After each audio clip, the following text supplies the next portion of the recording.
2, 1. Boop. Hello there! Good morning, good afternoon, good evening. Hi. Oh man, I'm excited for how this is gonna be for Sue's Misaki? garden. Yeah. Can you adjust a little on the Discord screen? Ooh, okay. Yeah, I just want the letter seem small on my part then. Okay, I'll just switch to Google Chrome for that screen share, and then I can switch to Arknights itself afterwards. Hopefully that looks better.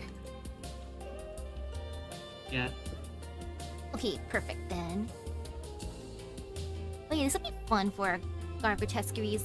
I'll look at the notes real quick. Starting off with Ling Shu Chongyue.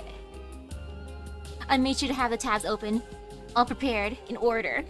Or at least up to a certain point, because I'm like, you know what? This should be fine. So yay. You don't want to choose a background music? Like for this one, I think it seems kind of nice doing the Garden of Grotesqueries, the normal one. A good start for going there. I know, the OSTs on the Garden of Grotesqueries. You don't hear any background. You want to leave it silence for now?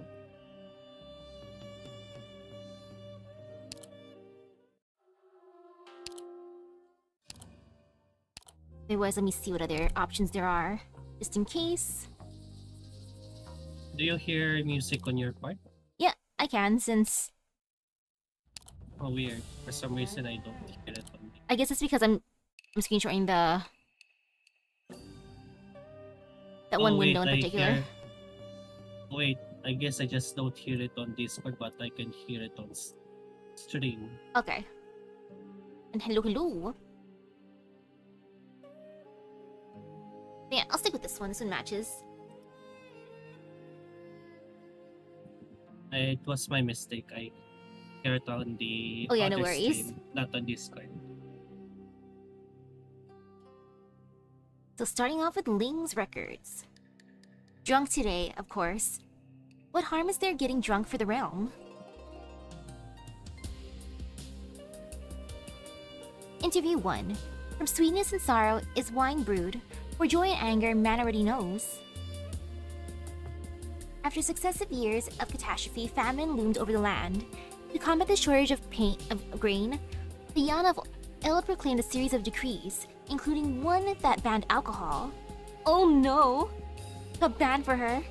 As such, the wretched masses lost the last bit of happiness they had to console themselves with. While the rich and elite also felt some sting, it was not impossible for a wine-loving mandarin to find a private source. For a while, wine was an extravagance, one that demanded not just coin but also influence for a few measly sips. It is under these circumstances that an ode to finest wine spreading across the streets came to the attention of the court. There's a line in it that goes, "For whom do spring waters surrender, brewed by mortal hands into finest wine?" This has to be talking about brewing moonshine, right?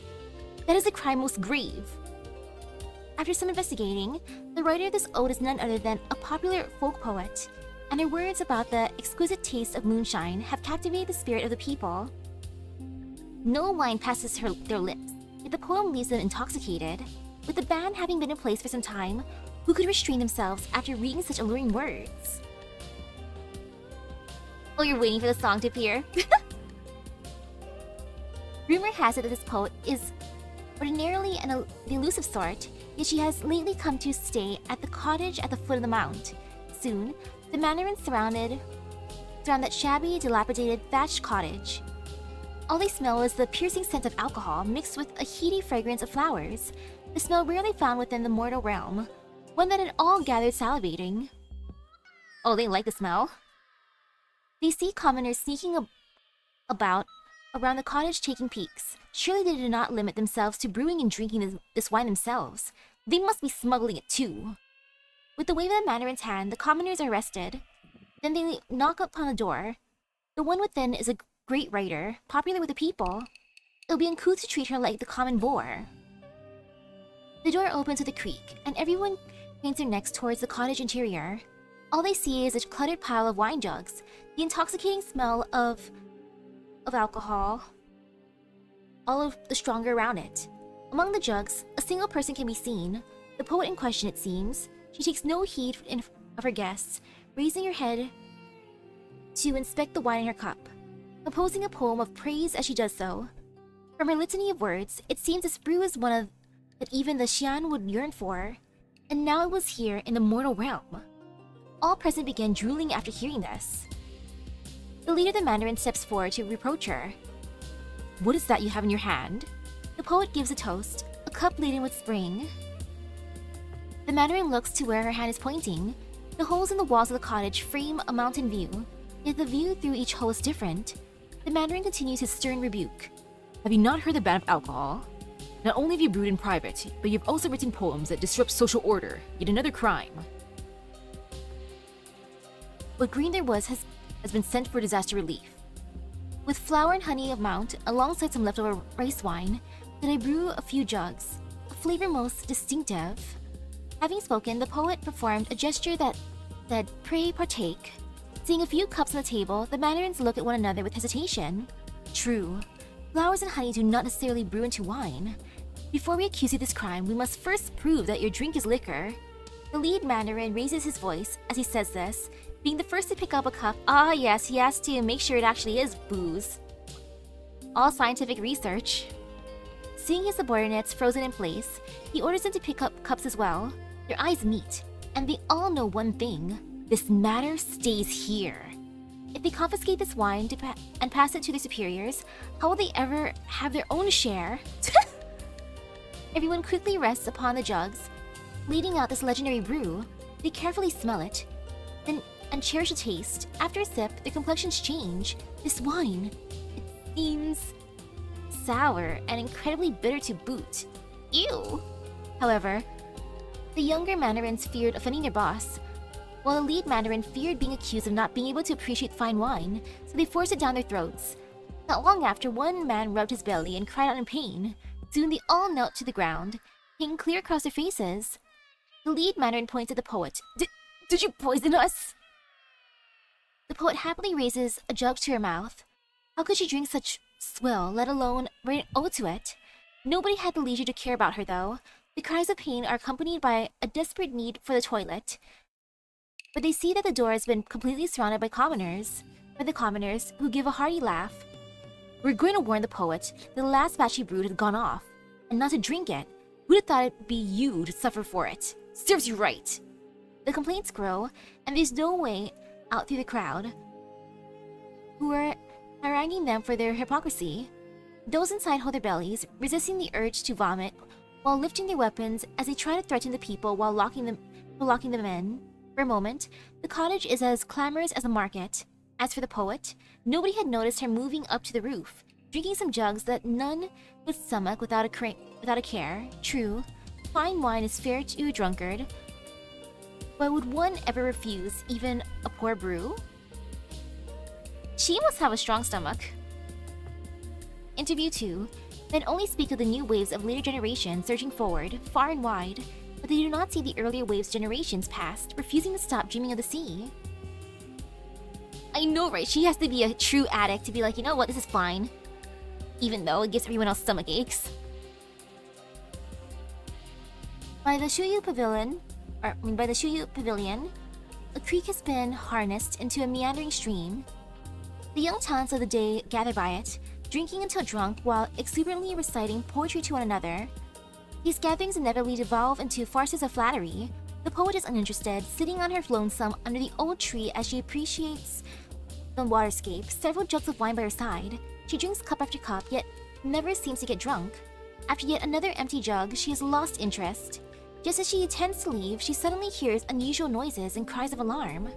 She looks toward their source and sees a great beast covered in mud, rampaging between the mountain rocks. One moment, it is treading upon the poet's verses.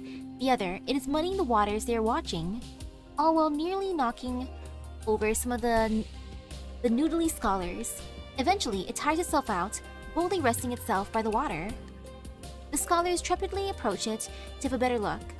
Some notices it is a burden beast, its body bearing deep scars left by ropes lashed to it year-round, alongside many ghastly injuries. But now it has no nameplate nor reins. No doubt it is now masterless. With such a wicked temperament, could it be a war beast that was discharged?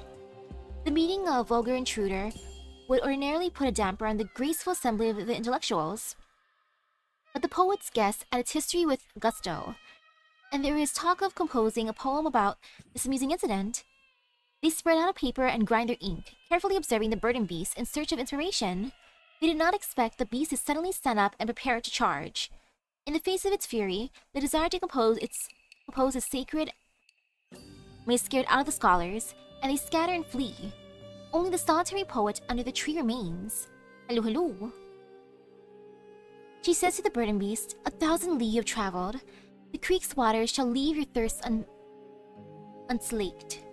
Hello, hello. I woke up at a decent time, and then I went back to sleep, and then I woke up again, and then I ate some food. She opens a jug of fine wine and invites it to drink. After a sip, the beast giddily slurps the liquor, and soon the jug is half empty. And she watches the beast totter a few steps. Suddenly, sand whirls through the air. The poet looks out to see the dark clouds on the horizon. The flicker of thunder faints within them. Catastrophe clouds! She looks at the burden beast, its back now laden with multitude of people. It no longer seems exhausted nor wrathful. It strides firmly, sprinting like mad while carrying its precious cargo. It rushes forward, dodging the falling originium crystals. It runs, running through clouds of dust and dirt, charging out of catastrophe's reach. It keeps running, bearing the people upon its back to find safe haven. Ooh, good luck to the burden beast, carrying a bunch of people while drunk. It seems I am within your dream, murmurs the poet. Exactly, and then I went to sleep, and then I woke up, then I ate a snack, and then I woke up, and then I went to sleep, and then I ate food, and then I went to sleep. The burden beast runs and runs and runs towards the verdant green before it. Its steps do not slow, yet the sight before its eyes become vague and indistinct. I see. Yeah, vehicles were their invention, and fair lands have they found. You need not run any longer. But how could you possibly stop? The sky clears and the sun-laden wind disappears. The meadow is also gone, leaving both poet and burden beast sitting under the tree by the Shuyu pavilion. The burden beast stands once more, not looking towards the poet or any fond memory of the land. It strides and gallops at full speed via wild abandon. Nothing can stop it. The poet stands up. With her tail brush, wind her ink, she begins to scribe upon the mountain rocks like mad. The tides of history may rise and fall, yet they are but an instant. Then only speak of the new waves of later generations surging forward, far and wide. But they do not see elden waves of generations past, refusing to stop dreaming of the sea. The poet finally seems tipsy. Finally. Ooh, woke up at noon, ate brunch, went to get groceries, ate again. Routed another groceries. Interview 3. Raise your cup to the heavens. For a century of drunkenness. Just a century, wow. Oh heaven, why do you look with but one eye wide? Oh earth, why do you shake like a swing on a branch? Oh, I suppose I am drunk once more. The poet faces the twin moons as she lies in the center of the lake, pondering her lot. A moment ago, she was on a boat on the lake. Not wishing to drink alone, she invited heaven to imbibe as well, yet heaven's position was up high troubled her, and so she leapt to the lake. By lying down upon its surface, she would be face to face with the heavens, and need not raise her head. With her body as a boat, she puttered about the lake and drank deep alongside the sky. Thus she got drunk, content in her cups, and with such a pleasant view, she does not wish to sober up, and knows not where the current might take her, or for how long. All she knows is that partway through her journey, some unremarkable reeds have blocked her way. The reeds wobble, pulling her up in an attempt to flip her over. It seems the wind is murmuring to her, "The true long decrees." She's dead drunk. What do we do then? How do we report this? The reeds words are too tall. That's the easiest report though, she's just dead drunk. She's floating in the water, looking up at the sky, murmuring to herself. Drunk. Ooh, the Digimon mobile game has a story. Oh my goodness, 595 levels in already? Sheesh! Huh. I guess I can just download my phone then. Good to know. Sigh, the reed's words are too dull. Naturally, she tells him the truth. She's drinking with heaven and has no time to mind them. And so, she brushes aside the reed and continues drifting onwards. Yet before she has drifted much longer, she spies a great colossus slowly rise. At first, it is a lump of iron, one that gradually grows into a fairy mutt just like it. It towers as it heads to the shore, covered in steel as if forged from metal. As if it were it. She speaks to it in wonder. Have you woken? Or perhaps, it is I who is not? Its steely form replies to her with creaking metal. She then asks, once you look towards the distant lantern lights of men, how do you feel now that you bear them upon your back? All it says are some monotonous creaks. She appreciates the light upon its back with great interest, before letting out a quiet sigh. Pity, I cannot lie upon the lake like this. Once more she drifts onwards, watching mountains move and fields shift, while men come and go. She sees more and more fern mutts of steel grow. Reeds rustle, while foulbees skim across the water. She watches them through the haze of liquor, until she has finally seen her fill. She sits up. As she sobers from her grand inebriation, her eyes see a city, one unfamiliar yet familiar. A century of drunkenness, and Yan is no longer Yan as it once was. A muddled memory comes to her. The true long decrees. Ah, that reed was a court mandarin. Her lack of concern is hardly anything to be concerned about. She unstoppers her wine gourd and sprinkles the scant drops of wine left into the lake. To those long gone, slinging her gourd across her back, she steps towards the city of steel. She really was drunk for a century. Girl. Oh, the game's semi-free to play. The only thing you bought was 2 outfits. Hey, you want the Gatomon pajamas for $1? Ooh. Hey, here's a stronger Agumon pajamas for $3.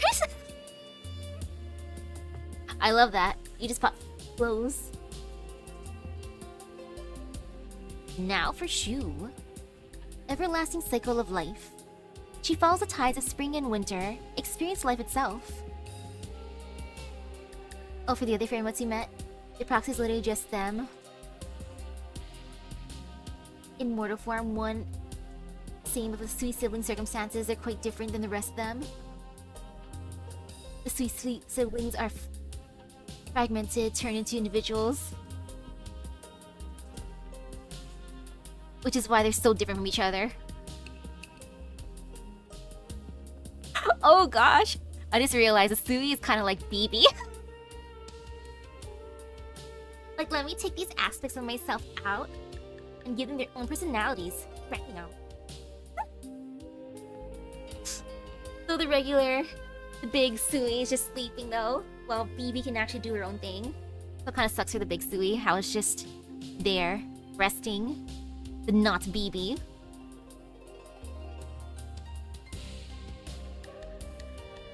Now for Shu, everlasting cycle of life. She follows the tides of spring and winter, experiencing life itself. Interview 1, plant her into the soil. Okay, let's dig a hole and have Shu sit in it. She had intended to find a place to rest. She sometimes finds herself contemplating lazing about it after her work for the day is done. However, everyone only sees her as a dabbler. She has no intention of brazenly going to the river with her spinning rod or shell gathering basket while the others are busy with farm work. She looks at the farmers sowing seeds in the fields and is suddenly reminded of a conversation with one who took her in and taught her. The crops might not want to be planted here. Well, they'll be eaten either way. A passing joke after a lesson. But you are no bushel of wheat. How can you say that they wouldn't enjoy it? A joke is naturally replied to with another. That person was much younger than her, and those words seemed to be twisted logic. But now she watches the seeds being buried in the soil, entranced. Upon remembering those words, her curiosity is piqued. And so, she takes a tiny fragment of her consciousness and sends it on a leisurely trip into a seed. Thunder rolls, and the miniature her opens her eyes. The soil she is in is like the tomb in which she was born. Damp and filled with the scent of earth, nary a hint of light. However, this her is no longer a proxy, and this place is not her origin. Wow, she really was planted in the ground. So who is she right now? She hears only foul beasts flying overhead, senses only droplets of water seeping toward her. As for what is in her heart, there is nothing more than a simple impulse, no matter how the soil stifles her, or how her coat refuses to crack. She will grow and grow, releasing the vitality within. Roots burst from her coat, and the sprout shoots toward the surface. An unremarkable new sprout unfurls its leaves in the field, elatedly taking in the air after a spring shower. Heaven and earth, sun and sky, the truest form of life is nothing complicated. The first explorers of this land sought only a place to take root and thrive, draw on water, grow, and await the beginning of life's next cycle. She had not expected any other answer, but in this moment she feels for herself. Growth. Would I trust a person grown from the ground? Yes. Interview 2. How could life's growth stop at its fading? Despite having only entrusted a minute fragment of her consciousness to the plant, when the sickle comes for the wheat, she still pulls back her neck. It is the autumn harvest, and the farmer's hands blades fall. The plant with her spirit is cleaved in two. Wheat becomes harvest, and the bare stalks are left in the fields. Here, the wheat's life ends, but she does not retrieve the fragment of consciousness within the stalk. Life may grow, but how can one overlook its fading? Yeah, of course I trust them. Why? Because they're down to earth. Get out! The fragment of consciousness within the stalk pays careful attention. Death comes slow and sorrowful, as the stalk yellows and browns, cracking it as it withers. Her consciousness falls into the earth, shattering further into countless particles, caring nothing for the distinction between self and soil. She senses a return to the primeval chaos, dark, cold, damp. Just like that tomb, is she afraid? She must admit that she is not calm, but an even stronger emotion has its grasp on her. Loneliness. Here, her experience of life is as another comes to an end. The winter days are bitterly long, and she tends to the tools and collates data alongside everyone else. Slowly but surely, she forgets about her time as wheat, until sowing season comes by again. Thunder rolls across the field once more, and with it, her eyes open wide.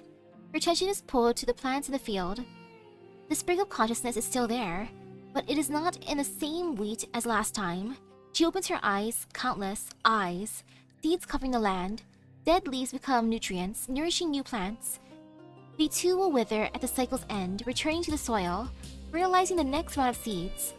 Yes, life grows, and the cycle never ends. Life flourishes and blooms.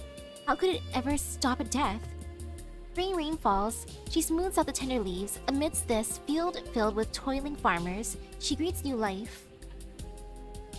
Oh, you'd be thinking what it'd be like. Sweet siblings, just imagine. You're born as a fragment, yet you have no childhood. And your appearance is permanent. No young growing old despite having immortality. Your life is fleeting. Who wants us to be awakes? Will fade away, and it applies to your siblings as well. Oof. That makes sense. Makes so much sense that they could get drunk all the time. And why the others are stubborn at doing what they want to do the most. Like, understandable. Live your life to the fullest. Interview 3. The snow has melted, and its waters nourish the soil. That winter was harsher than usual. Chinong went north, but has not returned.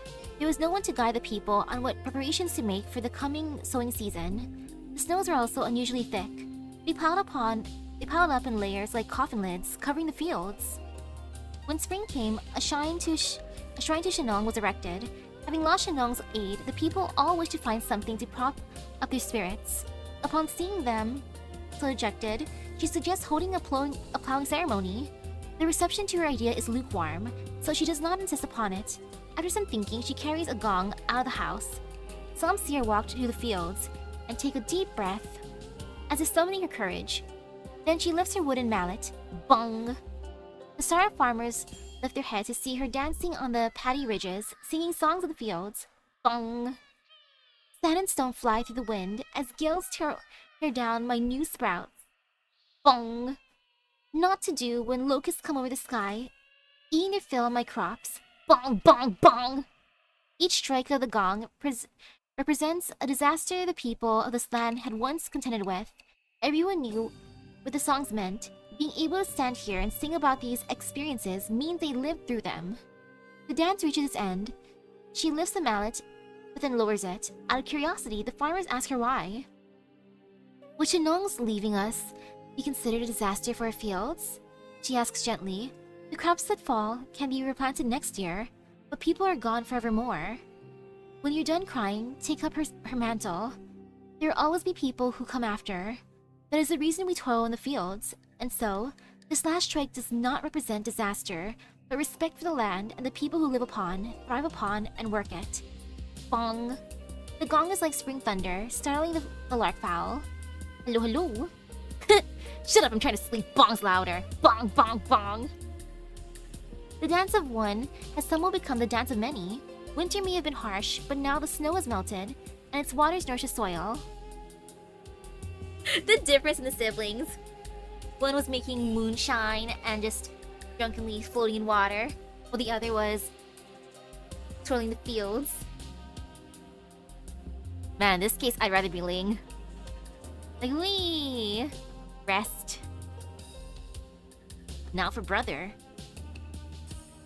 Let's see how this bro story is.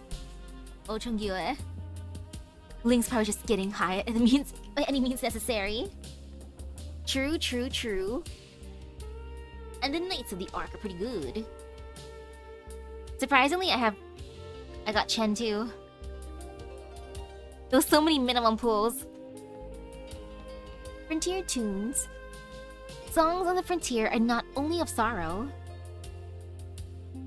Interview 1. In the desert, new buds bloom. Several youths crowd around the door to the human guard and battalion, insistent on seeing the Grand Master, but the watchman refuses them entry. The leader of the youngsters turns its head to see a stand recruiting for the army. Perfect, he shouts in joy. And the whole lot of them rush to the stand. Yeah, sure, that means I'll do so well for the next Fate banner. BB Dubai comes out like Tuesday night, right? I think. I hope. Please, please do. Perfect, he shouts in joy, and the whole lot of them rush to the stand. The watchman sends someone to inform the recruitment stand about the youths and why they're there, or why they're here. After the official in charge meets with them, he also tries his best to dissuade them. The group's leader still won't give up. The flyer says you're looking for anyone healthy and over 14. Why don't you accept us? The soldiers have never seen anyone so determined to meet the Grand Master before. For many years, the Grand Master has led troops all across the nation to suppress dissent and banditry, no doubt spawning from a grudge or two. If these are the children of those grudge bearers, then obviously they can't be allowed to run amok. However, the officials' careful eyes notice that on the forms, they've all listed the same nearby village's guard and battalion as their address. How strange is that? If they're telling the truth, does it mean that they're all army rats? If so, they could have just sent in a request. Why come all the way here? The official of Human's guard and battalion asks him doubtfully, "Did your parents ask you to come here? Where are they?" He never expected that, after the mention of parents, the children would look to the barracks behind them as one, straighten their backs and say, "What's with the questions? We don't want to get in through our connections. We want to enlist using our own skills. Let us join already." I respect that. Good job, kids. Connections? Could they have some relation to the Grand Master? The official guesses at their age and observes their appearances a little closer, but still cannot be certain. He does not ask too many questions either, so for the time being, he decides to allow them to take the test. Out of the group, two manage to pass the preliminary examinations, while the rest say nothing more and quietly prepare to leave. Amazed at how they're actually following the rules, the official chases after them. Those who failed stop with tears in their eyes, their chests puffed out and their heads held high. At first, they refused to speak of the Grand Master, fearing others would assume that they were trying to use his name to make things easier for them, but after some calming candied pastries, they finally began to open up. "It wasn't for the Grand Master. If it wasn't for the Grand Master, I would have died in that well back then. When he saw me all dripping wet, he even gave me his coat to warm me up. Sniff, I'm still not strong enough. Next year, I'm definitely getting in." Aw, that's cute. I like how much they like him. Bandits killed my mom and pa and locked me in the burning beast sty. They forced me to serve them. When they heard the army was coming, they set fire to the house and ran away. It was the Grand Master who pulled me out of the fire and took me to the Garda and battalion. Chong-yu is... Okay, maybe Chong-yu is the best with kids. Out of all the siblings, it's the bro who likes punching. Like, good job, bro.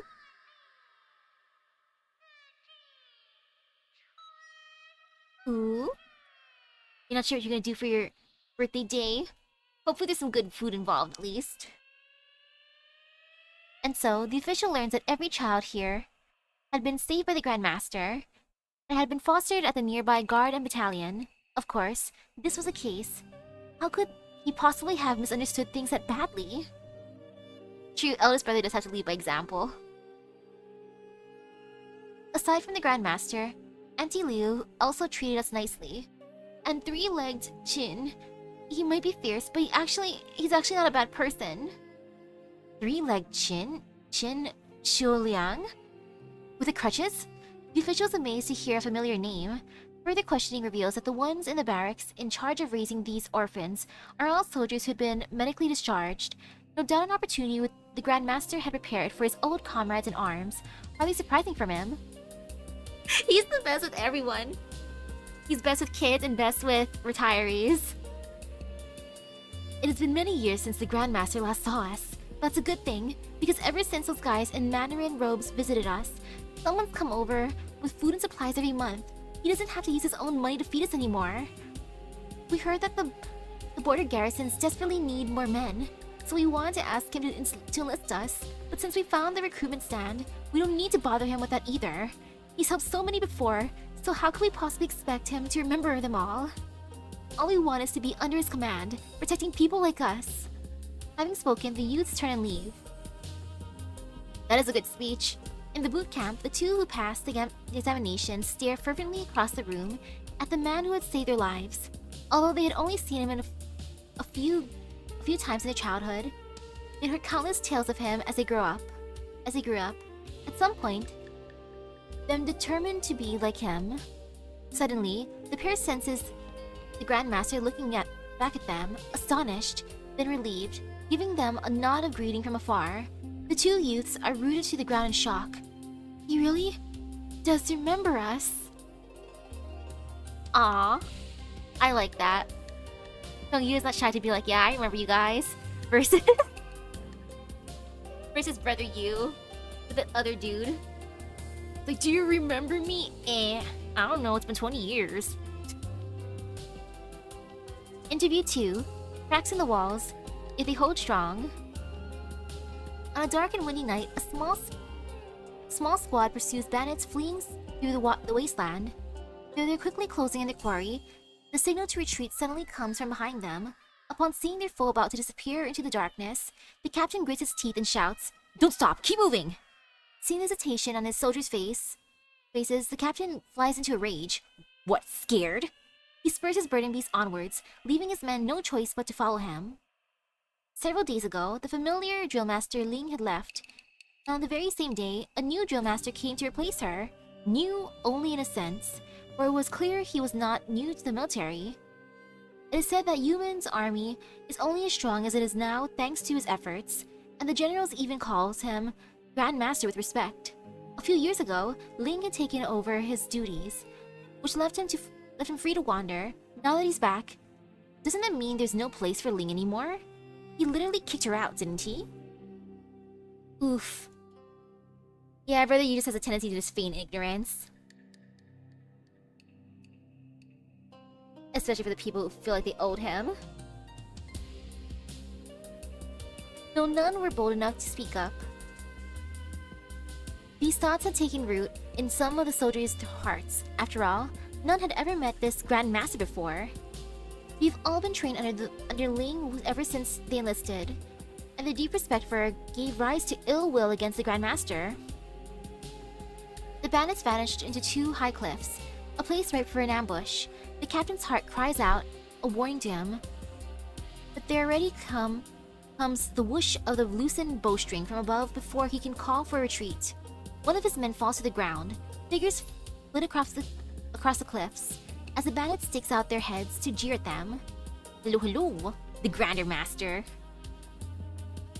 The soldiers, to their credit, swiftly lift their shields to withdraw the wounded. However, the way out has been blocked by their foe. Rather than earning commendation tonight, they'll be fighting for their lives. Just as men prepare themselves to fight to the death, a painful scream is heard from the cliffs above, followed by a shout. They've got reinforcements! Move it! The clamor of the battle dies out, and once more, figures show up atop the cliff. It is the army of Human, and leading them is none other than their new drill master. Or the Grand Ish Master. The squad is excused from execution only because their actions have not led to grave consequences. But there is no escaping the lash. The captain lines up with his men, all kneeling before the army, prepared to receive a whipping. That is when the Grand Master steps forward. The leader does not lift his head, believing he has come to personally flog him. It seems he has known of their grudges against him for a while now, and no doubt he is here to humiliate them. He shuts his eyes tight, but no whip falls upon his back.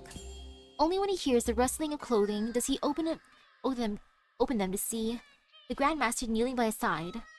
Having also taken off his coat, with a clear voice the Grand Master speaks to the general. I take full responsibility for this careless planning, and failing to gain the trust of my men. Please punish me with them, General. The captain is shocked into speechlessness, but seeing the general agrees as if it were just a normal request. He wonders whether this Grand Master has always been this way. Considering how quickly he came to their rescue from that ambush, it is clear he foresaw them disobeying his orders, so why dispatch them to pursue the enemy in the first place? Was it to give him a chance? There's no time to make his gratitude known, for the whip is already scourging their backs. Through the corner of his eye, the captain sees the Grand Master staring quietly ahead. His hands rest atop his thighs as though he feels no pain, and he seems to harbor no anger or criticism either. Hoping for no yelps of pain to reach the Grand Master's ears, the captain also did his best to keep stiff upper lip. That night, the sight of the captain kneeling before the Grand Master's tent in apology was the talk of the entire garrison. Apparently, the Grand Master invited the man into his tent, and as he spoke, he sent for someone to treat his wounds. The captain never told another soul what they discussed, but from then on, there was hardly a soldier in the army who was not loyal to the Grand Master. Jung-yu is such a great dude. He's so patient with everyone too. Then again, we know his siblings, so... Interview 3. Experience is not only found on the battlefield.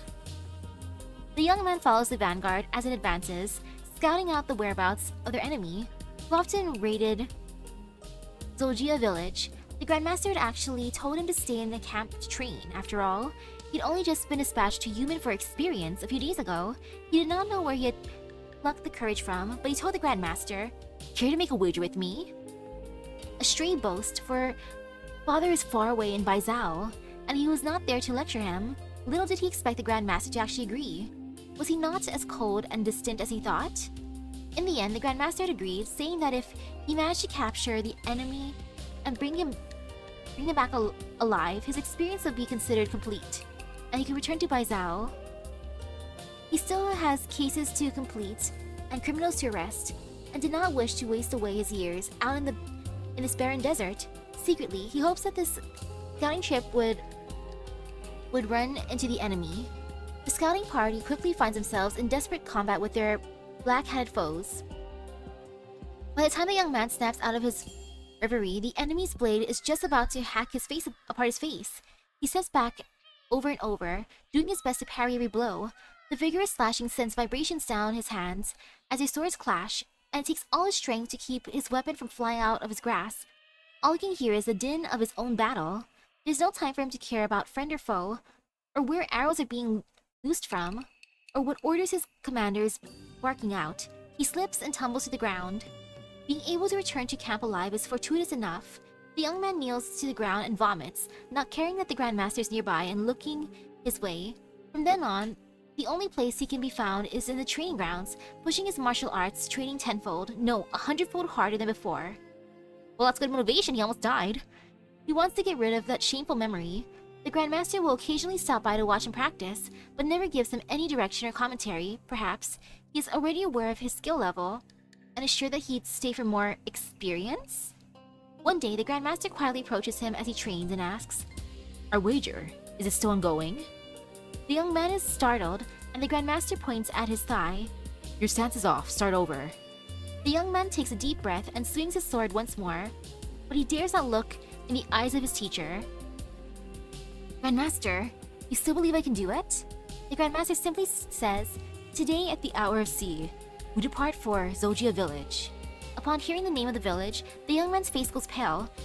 It was exactly on the road back from Zogia village that he met with the enemy and nearly died. Now he goes back there again.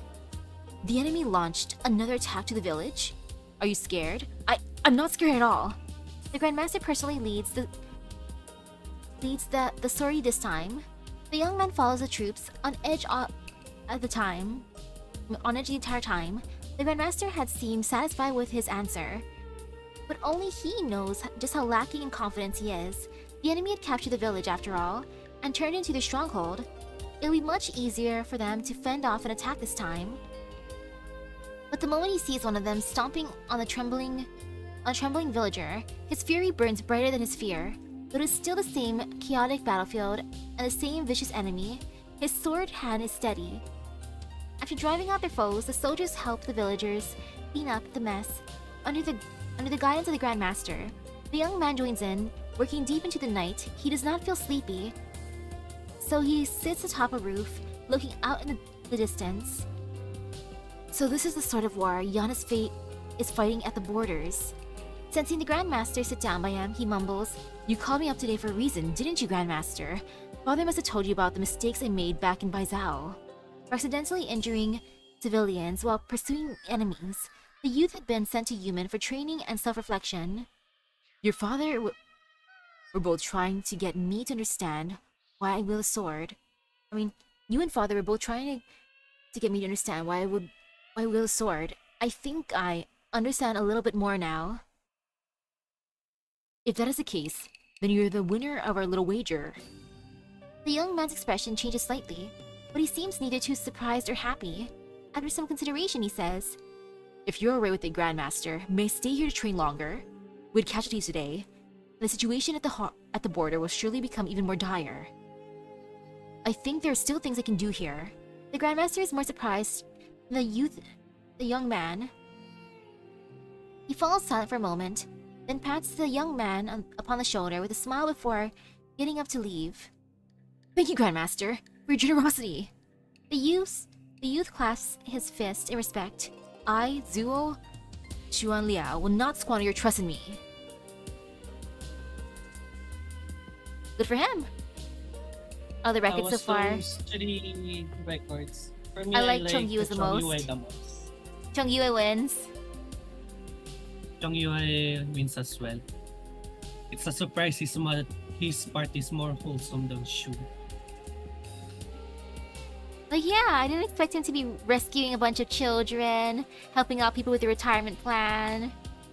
He's even kind of giving therapy to others too, like this guy. Like, big bro. You know, you deserve to go on your journey to become the ultimate fighter at this point. Look at how much work he put in already. He deserves a good vacation. Definitely. Oh, who's that? That's Oddball.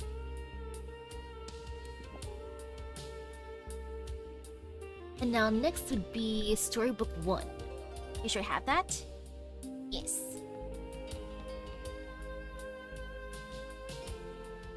Natural Redoubt. I'm real lucky. There's a small signal flag left behind by the sui regulator on the cliffside walkway. You wave it, calling over one of your retainers. Real lucky, alright, sure. Loading. Come on, Internet Kunoki there. The Garden of Grotesqueries contains examples of every scenic site as you might see in Yan, so naturally that includes a place as remote and rugged as this. A moment of carelessness will send you plummeting off the cliff to your doom. To step on this road requires only courage, but to pass requires luck as well. Mount of Stone. The land of Kou is abundant with odd stones. Formed by the erosion of wind and wave, they piled on one another to form mountain and ranges. Often used to decorate gardens and palaces, they may be craggy and steep, but they have their own charms. The people of Kou always say to ask the stones the way. They burn incense at the mountain's foot, then toss money at it. Hearing the tongbao clink with the rising mist brightens everyone's day. Kou Hill in the garden is no different, and is offered piles of tongbao and riches every holiday, an endless headache for the staff. Take a tongbao from within the mountain. Most tongbao fall through gaps between the rocks to the foot of the mountain, which means very few actually stay within it. Perhaps they got wedged in the crack, or fell into a cavern, seeing that the ones left here are for the fortunate few. The luck they impart must surely be extraordinary too. Ah yes, Uwu Hill. Prayer for protection. Drink some water, praying for good luck. The water in the urn is incredibly bitter. I don't know if that's good water. But as soon as you swallow, the budding lotus seems to awaken, shaking and stirring as its double-petaled flower blooms. A crimson drop of dew slides down the petals, and you quickly cup your hands to catch it. As it falls onto the palm of your hand, you feel like something is not right. Every sacrifice a dispelment, every resolution a diminishment. Humanity fears calamity, so they are always thinking of ways to attain peace of mind. This is a good place for such attainment. Water gathers in the center, flowing into the courtyard from 4 sides. There is also a great urn installed, where wealth and positivity gathers without fear of exposure or leakage. Within it, there is a white lotus. While the mud at its bottom is turbid, the water is crystal clear, like sweet dew. If you were to drink some, no doubt it would be of benefit to you. I'll try the water, if it gives me luck. It actually worked! You take what you've gotten. As you look at the urn again, you notice the bud poking up through the water, shyly swaying towards you. She witnesses. Pretty. Here, a life-size statue of an Anasa is enshrined, her bearing solemn, her eyes shut tight.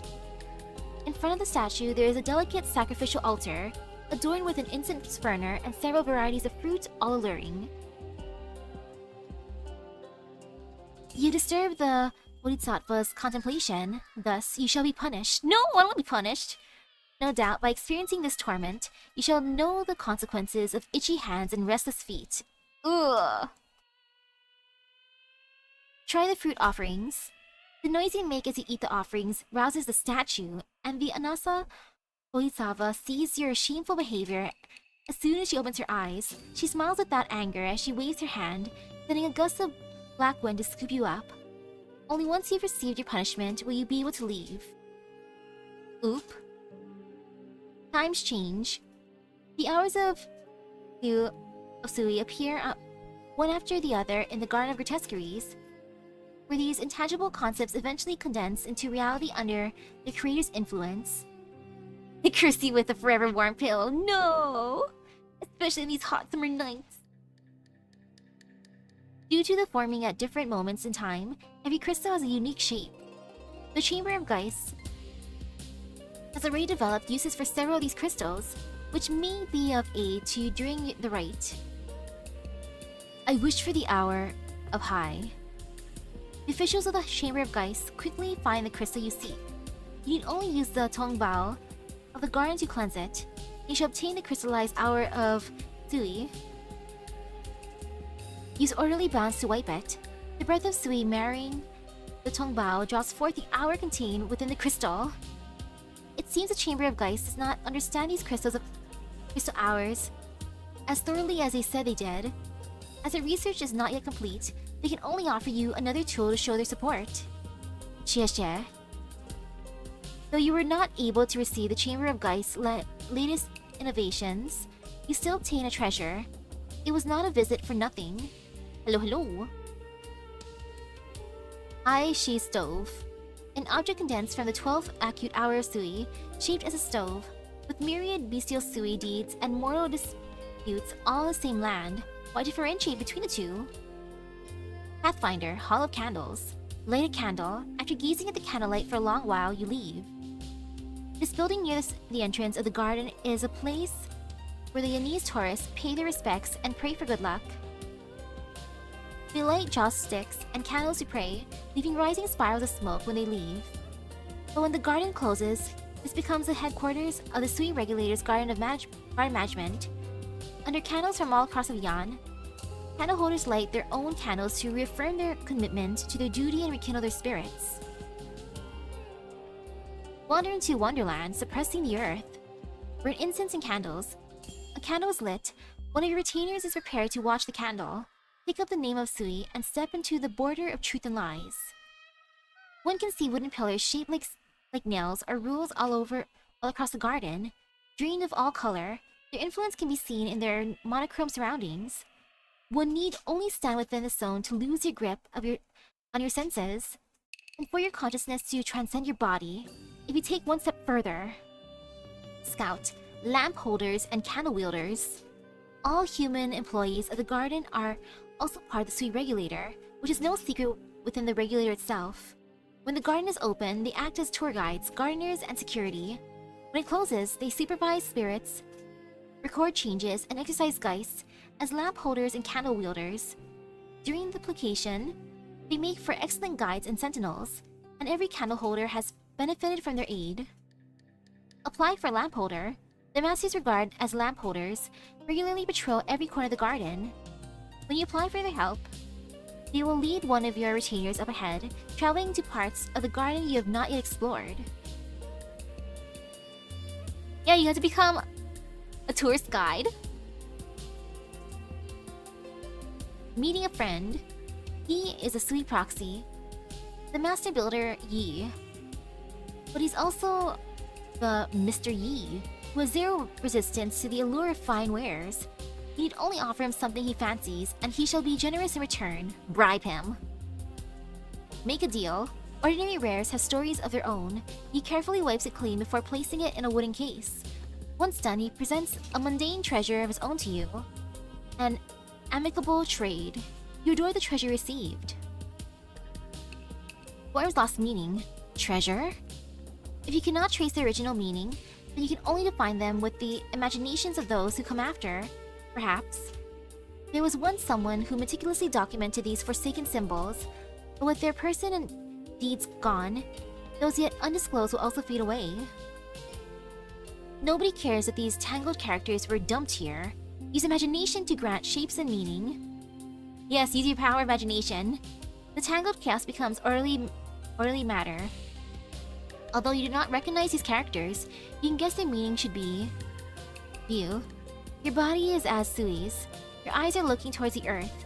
Of all things between the four corners of the land, what do you espy? Scars fade into nothingness. Sight begets thought, thought begets desire, desire begets matter, matter begets sight. Where's my imagination box? I know, right? A chance to live. A fire burns in an empty clearing. An unquenchable, unending source of light and heat. You approach it, even touch it, but you're not burned. It may not be part of you, but its energies feel very familiar. Load, please. Pace about. The fire lifts your spirits and gives you the strength to carry on. After you leave, the fire carries on burning, and it will burn until heaven and earth die in darkness, until thousands of eons pass, until you next return, until... Uninvited guest. Your sudden arrival startles a fairy mutt, putting ink into the canvas of the land. This is her painting, and she never invited you in. Perhaps you should apologize to her. Sorry, girl. Sorry for interrupting you. Didn't mean it. And yeah, I guess in the garden they'll be able to enter different realms. Explain yourself. You seem to have stumbled here via some painting scroll or the other in the garden. Dusk knows that Yi has some of her works in his collection, though she's not too surprised, but she has no love for the people of the Sui Regulator. She allows you to stay here to rest, but this does not mean she tolerates your presence. No, she has long since moved on to another painting, disappearing without a trace. Circled square. Pieces of humanity left over the eons are scattered across the land like Tongbao. Sometimes they thrive, sometimes they decline.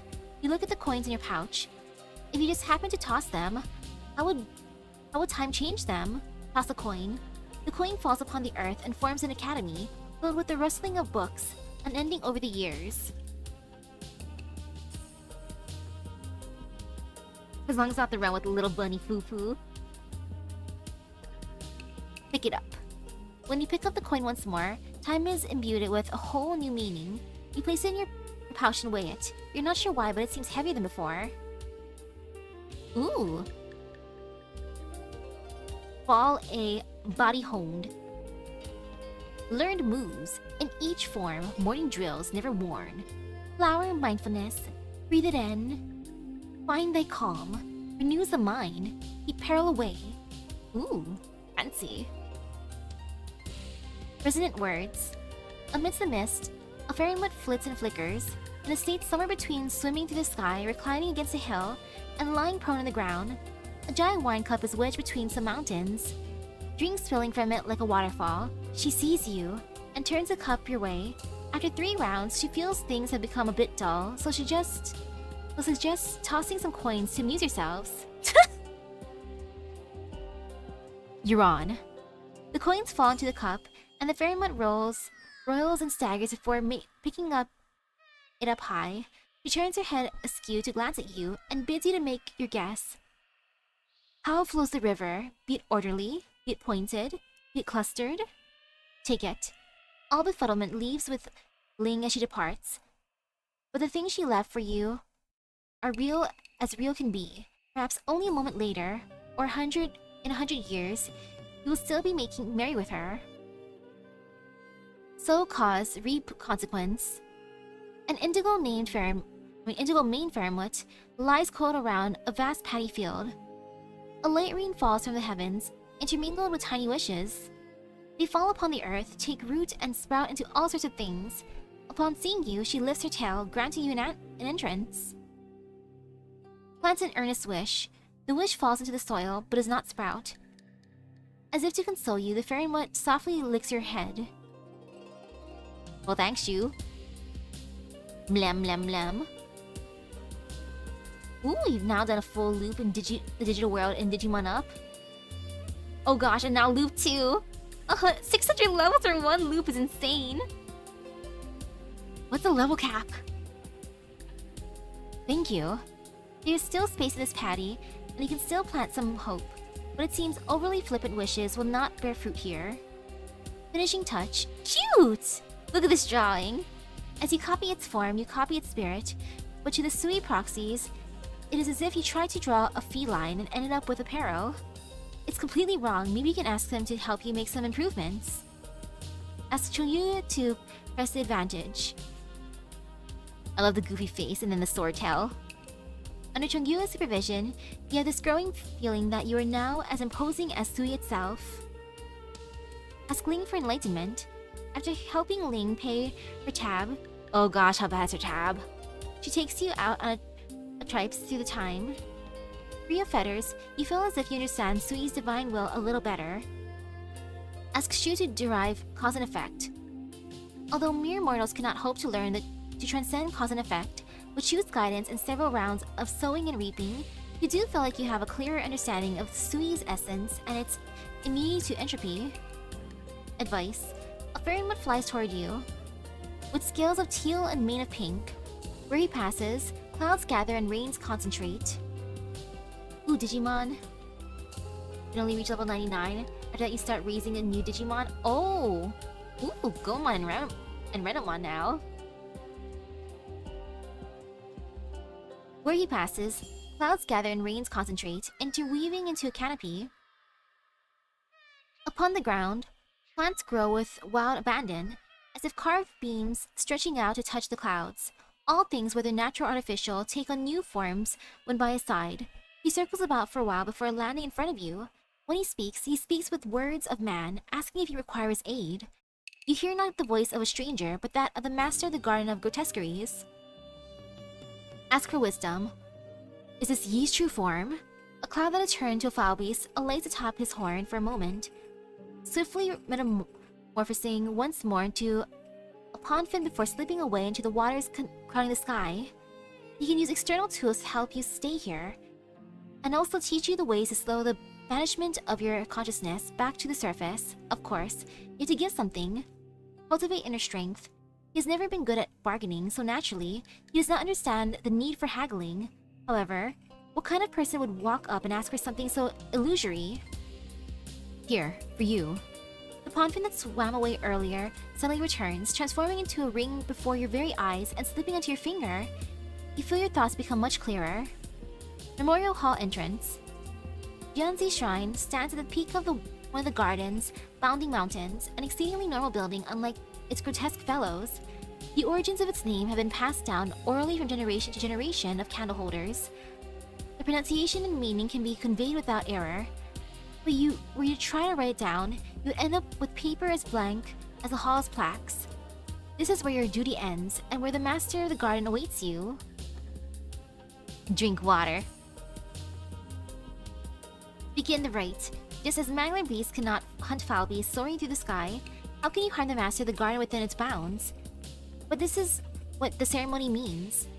Enter the garden, take up the name of Sui, and do battle with the Sui proxy using both awe-inspiring might and knowing hand. Take the authority of mankind and plunge it into the garden straight into the bones of Sui. All things may act as garden of grotesqueries, beams and columns, but there's only one who can bear the weight of it. Only one who can bestow order upon it. It is not ye, but ye. Ah yes. Ye with a Y-I, not Y-E. Sway his heart, and Yan shall breathe easy. Ye. Build pillars and towers from clouds and earth, and make pairs of like and like. The Garden Grotesqueries vacation ceremony is repeated year after year, and the duties of the candle holders passed on from generation to generation. Like the garden, this finely honed sword shall seal the bestial Sui in its prison. It's fun seeing them in their true forms. And with this, Arknights. Funniest one is Dusk. She looks so caught off guard. Like, look at that face.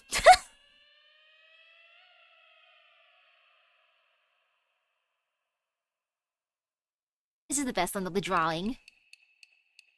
I love this fanfic. Like, ah, yes. It's on this storybook. This tells me that the placation is something that sells the Sui every year. They do it here. That means the tomb of Sui that Wang enters is most likely directly under the Garden of Grotesqueries. Mm.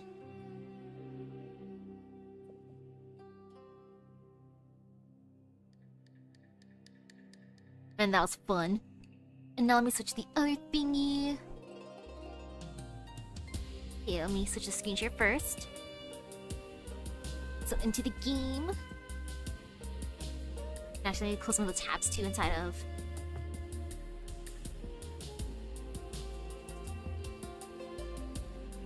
There, got to the most recent one. And now, next on the list is Play Ending 1, Orderly Application Cutscene. So it'll be from the middle one. Misaki, the stream is still on the storybook, not on the. Oh, oops. Okay, let me get that. Okay, there. All good. Nice. Now for Orderly Application. We play it then? Ooh.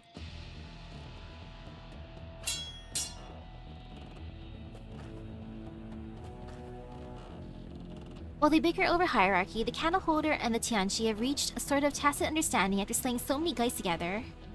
The moment Liang shows a sliver of weak spot, Zule thrusts his sword forward, while Lin Qingyan had already prepared her final blow without much talking between the two. They're so in sync! Auntie! Pardon me. Were it any ordinary mortal, that swing could have easily taken their life. But Lin Qingyan's Pantong blade is suddenly wrapped in mist as cloud merges with thunder, stopping the strike's momentum.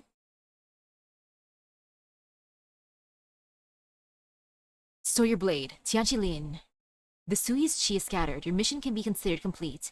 Flawlessly even. Your hard work is appreciated. It is only now that the true appearance of the Master of the Garden of Grotesqueries is clear for all to see.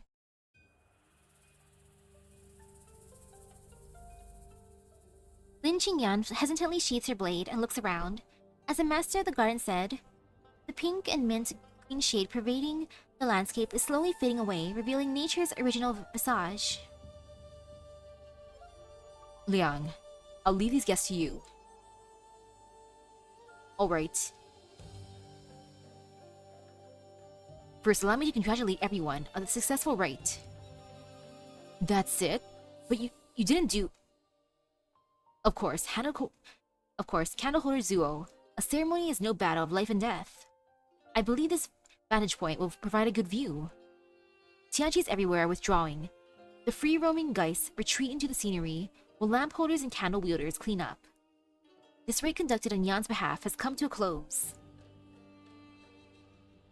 Could it be that Zuo here was looking forward to picking up an ancient artifact and stepping atop clouds to battle against a fair and much shadow, with their lives on the line? I was not. Nah, he was. I simply thought the rite would end inside the mountain shrine. The rite has always ended here. The memorial hall makes it look more official, and it also assures the Mandarins in Baizhou that all is well. And once you take the seal, you may ascend the mountain for your mission report. But who should I give it to? It was a candle holder's right, so a candle holder should take it. I'm just a temporary candle holder, so you two should decide. Deputy Minister Lin is the most senior official here, so she should have it.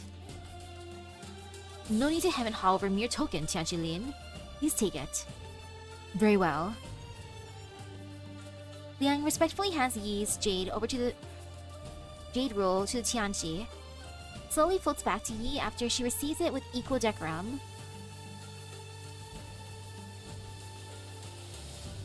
I hope Mr. Liang and Minister Yi will forgive us for our many transgressions this time. Minister Yi? Haha. You know, very few would address me by that title. Liang handles most things at the Ministry of Works, and I contribute little. Before we descend, Mr. Yi, there's a question that perhaps you could answer. If you mean to ask how the garden came about, how many rules I still have with me, must I send them to the Imperial Court every year, or does the Ministry of Works want me working on something similar? We'll forget about that.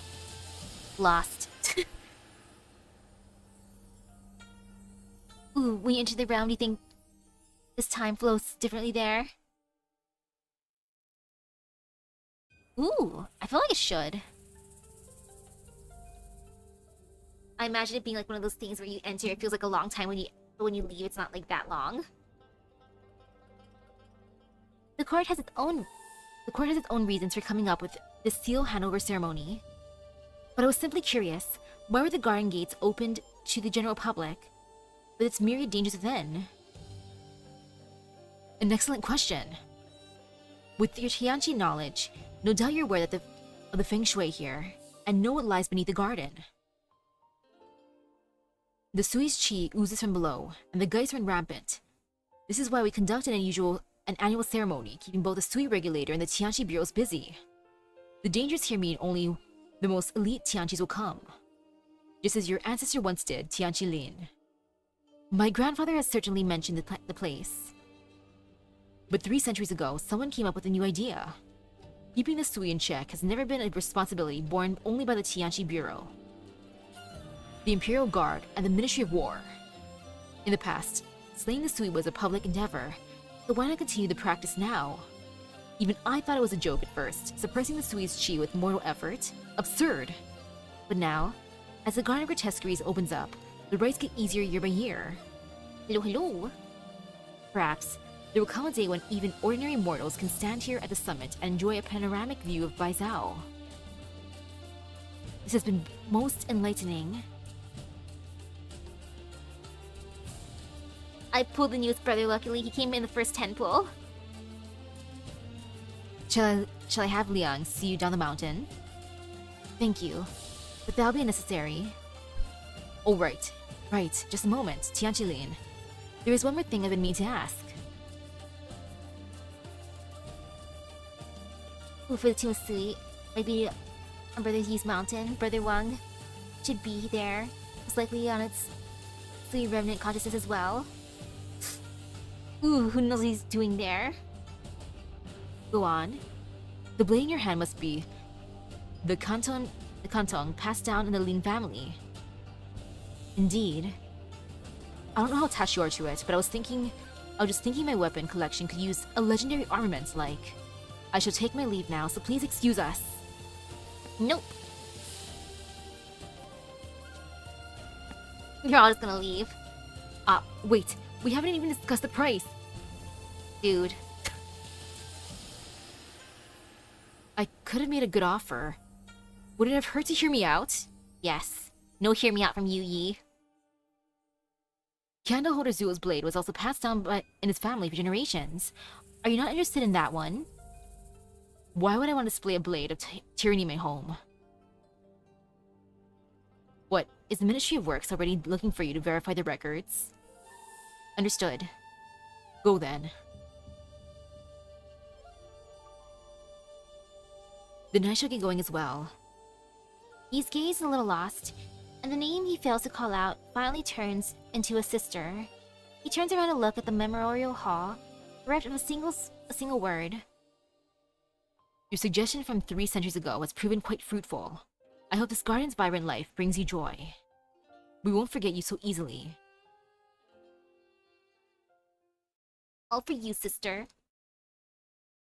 Okay, and then it's gonna be 1, 2, 3. Okay, so part 1 is escape. Yi is studying a jade kong in one of the treasure rooms as his garden of grotesqueries. This was his cut. Ji had promised him during the ceremony period. For how much Ji made from the candle holders in Sui's remnant consciousness, it is none of his business. After carefully studying the jade's texture and patterns under the light with a magnifying glass, he is quite positive that it is a ritual instrument dating back to before the 100 Clan Rebellion. A rare treasure indeed. He jumps up excitedly, only to promptly fall back into his chair meekly. Not because he remembered something unpleasant, or because the jade kong that Ji gave him was flawed, but because he saw Liang and the stack of documents he carries. His joy at getting his hands on a treasure is immediately overcome by his taste for his duties. No, I'm not looking at them, not a single word. He turns his head around, lies down on the couch, and starts throwing a tantrum. Gosh darn it, dude. If Brother Yi came home to Rhodes Island, and there's a story behind Amiya's dress, ooh, he'd probably ask for a price. Like, no, nope. Or, oh no. Yeah, also asking Chen to give a shot to him. Is that so? Liang takes a look at Yi. Or he would have if he had eyes. I'll write to the Baizhou Museum. Then tell them that the garden is not interested in cooperating. Before Liang can finish, Yi snatches the letter out of his hands and starts reading it. How many items do you plan on poaching from the Baizhou Museum this time? We're formally exchanging collections, everything by the book. Yi sits down at the desk and immediately sets about to write a response. Besides, you can't call it poaching when everything stays within Yan. Here's my reply. Liang takes the reply letter, then places down the documents he really needed Yi to review, the Sui Regulator's report, and the list of repairs requests to be submitted to the Ministry of Works.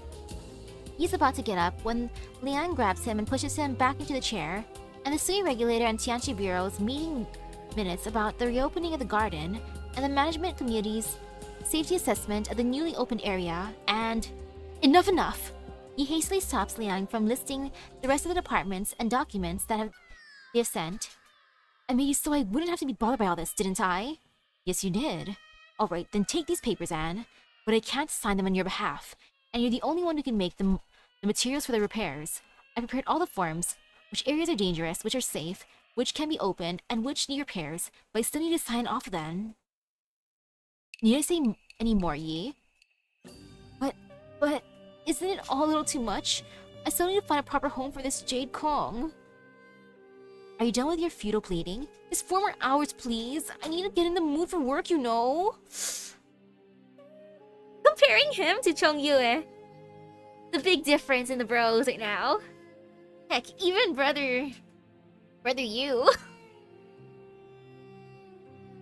The sun will have been set by then. You're 30 minutes, no more. 2 hours, and I'll throw in an upgrade to your frame. 1 hour? I'll get on it as soon as I put this baby away. 1 hour? 1 hour, I promise, absolutely. Liang opens a book on the edge of the desk. The papers weave and merge into a 3-dimensional model of the garden. He hurriedly grabs a cloud and puts it on the side of the hill, then waves his sleeves, causing the cloud to disperse and revealing a pavilion. Don't forget the upgrade. Liang disappears on the other side of the door after taking one last glance at Yi, who's nodding as quickly as he can imagine or can manage. 1 hour later, Yi puts away the documents on the desk in his jade rule. He wanted to sit down for a little break before going out, but he takes one look at the paperweight Vergeist that Liang had left behind to keep an eye on him, and he reluctantly stands back up and walks out the door. He walks out the pavilion and gazes upon the lotuses blooming in the pond and the falbees singing in the air. Perhaps it is true that he should have taken a break from taking breaks once in a while and fulfill his responsibility as master of the Garden of Grotesqueries. So he walks down the hill, swinging his jade rule casually and singing a tune that has been sung for 100 years.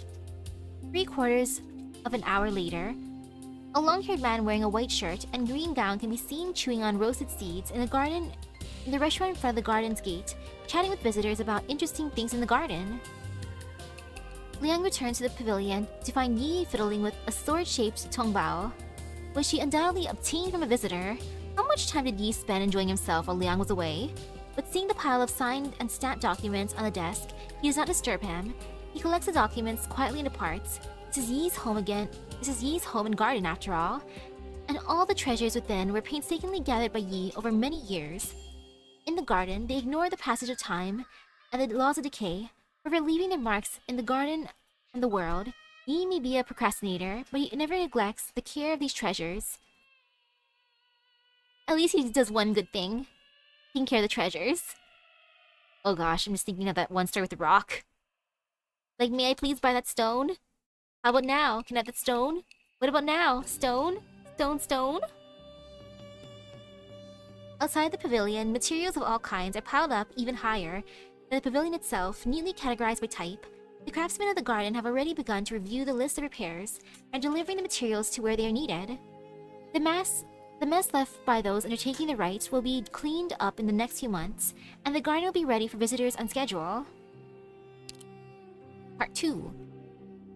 A duty lifted, descending from Jianzi's shrine at the summit, handing over Yi's jade rule at the garden's gate, returning to Baizhou with a crowd of candle holders and Tianqi, reporting in at the Sui regulator, and undergoing an inspection at the Tianqi bureaus, recounting what happened, collating reports, accepting inquiries, resolving disputes.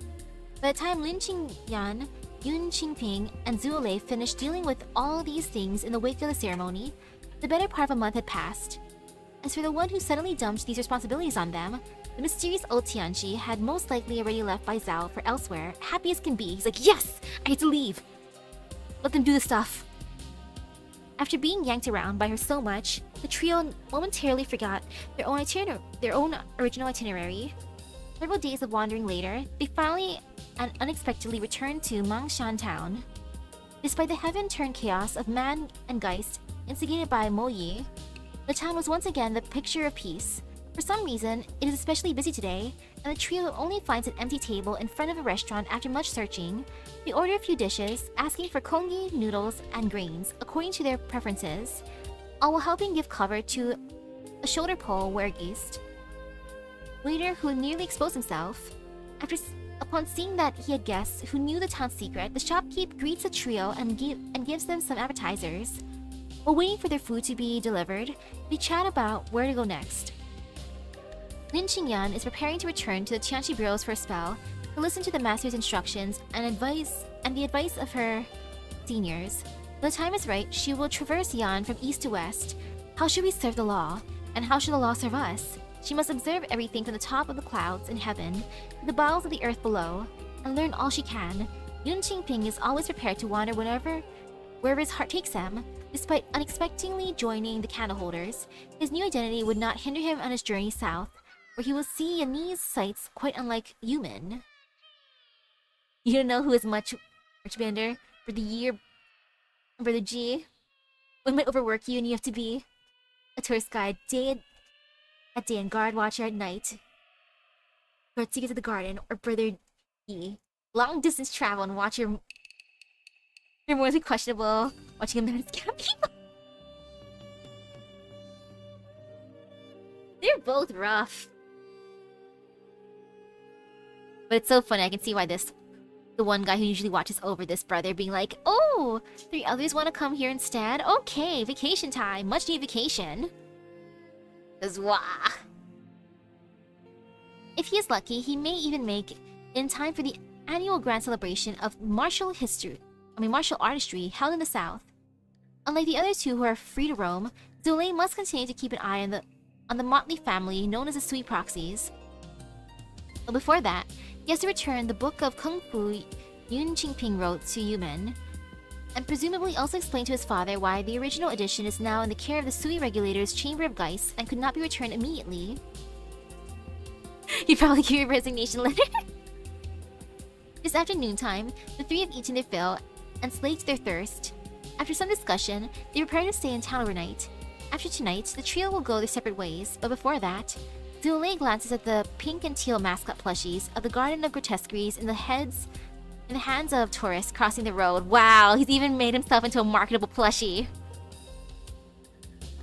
Perhaps they could swing by the garden this afternoon as tourists to amuse themselves, listen to the tour guide explain its history, and see its historic sights up close, all without having to chase down and slay Geist in the name of the candleholders and tianqis. After paying for their meal, they ask the shopkeep where they could buy tickets to the garden. He happily points them towards an advertisement in front of the restaurant, adorned with a lotus flower. From behind the counter, he pulls out 3 tickets. As an establishment near a tourist spot, how could he not get into the ticket business? Of course. Tickets in hand, the trio wade through the bustling crowd, waiting for the tour guide at the station with a gaggle of tourists who seemed like students. According to them, other scenic parks ask for an additional fee for guide, but the gardens was included with the ticket. Considering the unclear variance in price between the various parks across Yan, a free guide service was no doubt very attractive to perennially penniless students.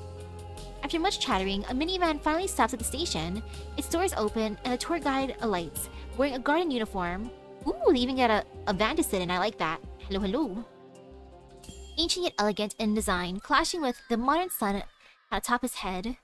On his back, he has a plush bag in the shape of the garden's mascot, Little Bajier, whose hand is holding a garden banner the guide had just pulled open. I want to see this marketable plushie. It sounds adorable as heck. Yeah, I bet Brother Yi and Brother G are getting along like real well. They could do business together. I'm pretty sure they're both working together for these little plushies especially. All the merch. The day's been pretty good so far. Lots and lots of chillin'. On that banner, embroidered in red and green thread, are a row of big, eye-catching words. The Garden of Grotesqueries welcomes guests from afar. The distinct attire immediately gets the students talking again. The guide ignores their ridicule. He adjusts his headset, clears his throat, and begins to speak. Good afternoon, my friends. I'm Yi, and I'll be serving as your guide for your trip through the Garden of Grotesqueries. I hope you'll end today with both happier and more knowledgeable. I'd like to ask you all to come aboard. It'll take us roughly 20 minutes to get there, so we'll be at the main entrance in the blink of an eye. On the way, I'll be giving everyone a basic overview of the garden and going over some key information. The guide skillfully double-checks the head count, passes out brochures, and gets the tourists seated in the van. The students rush aboard, leaving only the 3 placation VIPs rooted in place, stunned into silence. Zule's mouth opens and then closes and then opens again, as if he wishes to say something, but even after several minutes, nothing comes out. Yun Qingping is still trying to process the bizarre sight before him. He reflexively tries to pull out his notebook, but in his confusion, his hands rummage through empty pockets. I hope someone drew this as a comic. It'd be funny to see. Lin Qingyan has weathered great storms and raging tempests, but now it is as if she were nailed to the ground, looking the guide up and down with a face full of some emotion between amusement, amazement, and disbelief. Is this your first time visiting the garden? The guide gives the trio a wink. The garden has only just been restored, and a new area has been opened for sightseeing. We've also taken this opportunity to display some artifacts that have been stored for a while now. Seeing old things in a new light is a rather special feeling. You can't miss out. 5 minutes later, a minivan drives down the highway, heading towards the nearby garden of Grotesqueries. Yeah, he's skipping his work just to be here. He's having fun. Part 3, Half-Day Tour. Who knows, maybe there's a better scene to make into a comic somewhere else. True. I like that one right now. I love the thought of him just like skipping on his duties just to be here as playing tour guide. Driving the minivan. Impressive though, he can drive. I wonder if the other siblings can drive too. Half-day tour. After ticket is inspected, Mu pushes past the turnstiles and steps into the garden of Grotesqueries. In truth, she had not been looking forward to this trip. When she was younger, her family would spend half a day in the car just to spend a few hours at some crowded place, leaving her with an instinctual aversion to trips. Were not for her unwillingness to go against her friends, along with a slight interest in the exhibit itself, she would never have come to this sort of popular tourist destination. But it is rather different from what she expected. After passing the towering Ko Wu Hill by the entrance, she does not see many people along the road. During a midday stop at Mangshan Town, she had seen great crowds, no doubt headed to the garden, but now, despite looking all around, she sees only 4 or 5 tour groups. At this point, the tour guide boasts of the garden's tourist management policies, guest flow prediction, foot traffic management, batch tours. It all sounds very logical. A moment's reflection makes it obvious that it's just the usual spiel of a tour agency, but since it seems rather effective, Mu doesn't feel like the need to contradict him. Speaking of the guide, Mu looks at the young man passionately, waving the tour flag ahead of her. Why is it that whenever he introduces some aspect of the scenery with the same gushing passion, it is as if he were showing off his own private collection? Because he is! Despite people asking inane questions like, why are these flowers and trees here? He still provides flawless answers. Yes, she's already put him to the test. The same plants in different locations still get the same vivid explanation from the tour guidee, each and every one described as if he had the entire textbook memorized back to front. As if he dearly wants every visitor to see how ingenious the master of the garden was when designing it, yes! He's patting himself on the back, he's giving himself a gold medal. He's like, yes! Thank you for asking about these. The master here chose these specific flowers for this specific reason. Isn't the master of the garden wonderful? Such a genius. Great taste. At least, that's the impression Mu gets. After visiting 2 or 3 different places, Yi leads the tourists into the pavilion to rest. Mu's never seen a tour guide take people to a rest stop before. But not far from the pavilion is a tourist service center. Soon, many of the students stand up, as if commanded by an invisible force to go purchase something, she thinks.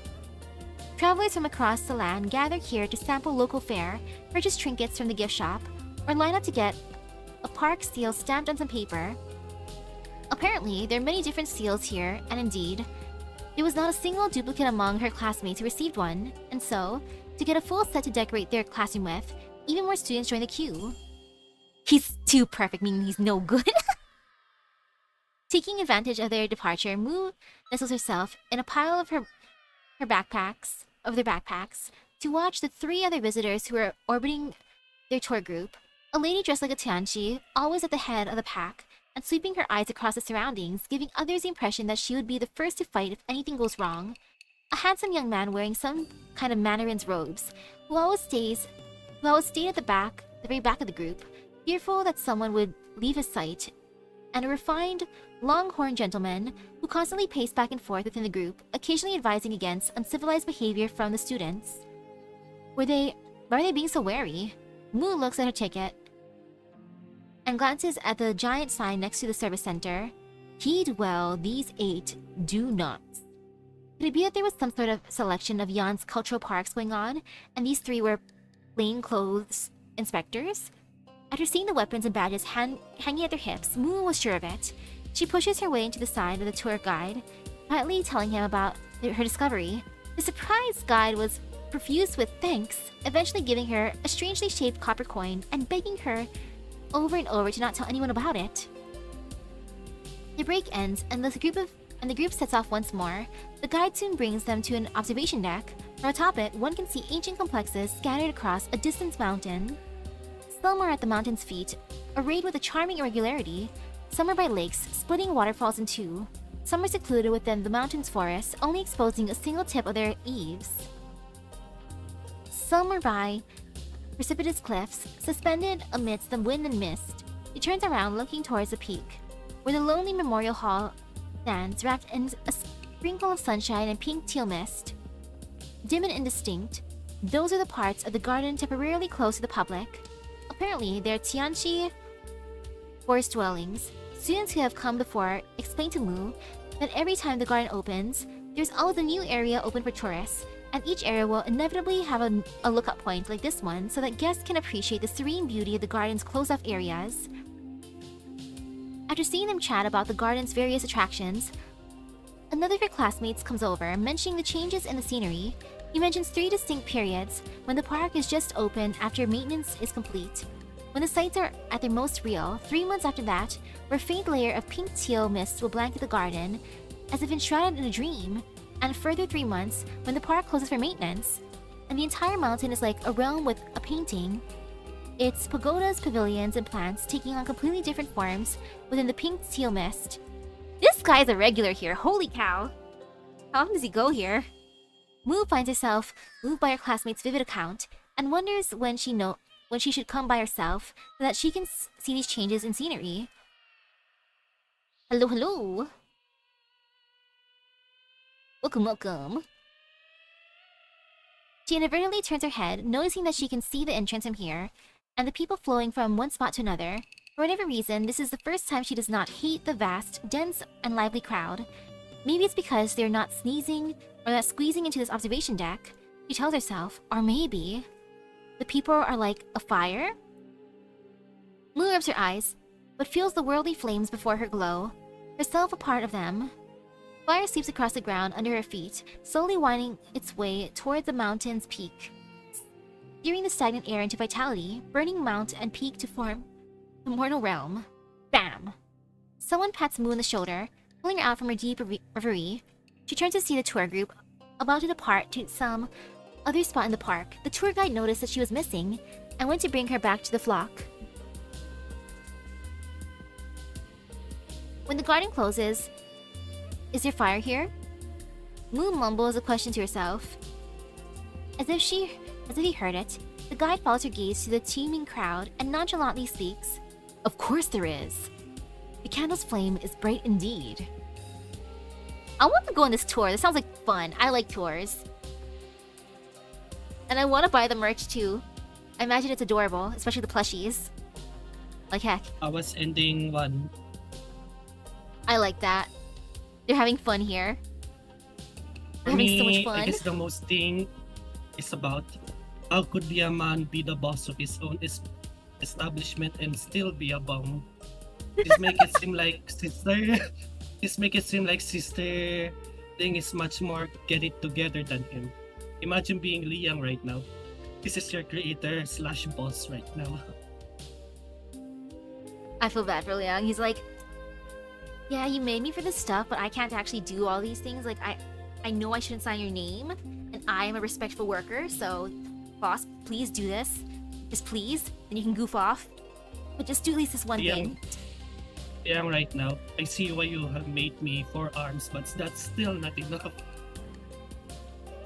Not enough at all in that case, because oof, so much paperwork. I imagine Liang is the one handling his workers as well, instead of being the boss. Probably, and heck, since there's so many tour guides or so many tours, I'm pretty sure Liang also has to clean up after the people. Like, I'm pretty sure some of the students would make like a mess and stuff. Because I don't think Brother Yi would do it. Whether he be doing anything but work, he be doing his personal private collection, like either admiring them, admiring them, or wandering off just bothering people to give them their shirt. Yeah, he's going up to others and like, ooh, I like the thing you're holding. How much do you want for it? All the tour money goes to buy new stuff. Being young right now, there's this expensive, one of a kind treasure, and brother is like, go clean that up to make it a display for us to. And then that's gonna add on even more paperwork to go through. It's like, what happened to our funds for the month? Ah, I bought this nice cup. It all went to the cup.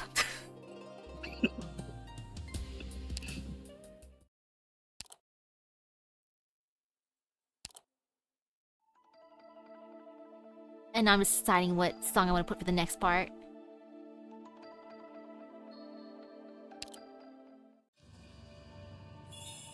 You know, I'll do Pacing Through Eternity. That sounds fun. Okay, let me switch screens.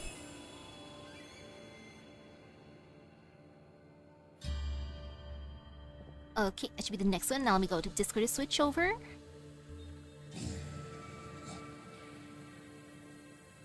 Switch.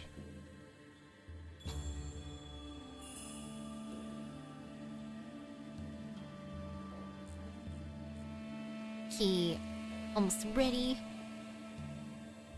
And this should be Dusk, Nyan, Yu, and 2. So Dusk. I behold the green hills. With a painting as mirror, one discerns the land and souls, but mirrors break and paintings fade. Where shall the painted souls go? Interview 1. Null falls upon the page. When his consciousness peeled away from the source, it was in confusion. The last thing the source remembered before falling into slumber was the ashes of war covering the vast land, and the hatred of mankind piercing its body. And so, this tomb was also became a place far from conflict. She hides here, unsure of why she was born or where she should go. The other fragments either already had their own answers or were curious, most of them having left the tomb before her. She stays here, enduring the chaos locked within for days, months, years. But all that answers her is silence. Her ears try to listen for sounds from outside. Did blood no longer stain the land?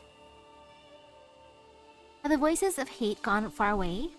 After an interminably long silence, she can no longer bottle up her need to know. And so, step by cowering, cautious, trembling step, she pokes her head outside. Light. The entirety of heaven and earth flooded with the fearsome light that stabs at her eyes. So accustomed are they to the dark that she can barely keep them open. She resists the urge to retreat, because in that one blinding instant, she glimpses color. She decides to take another step, her eyes slowly adapting to the light. She wipes away her tears as she looks around her.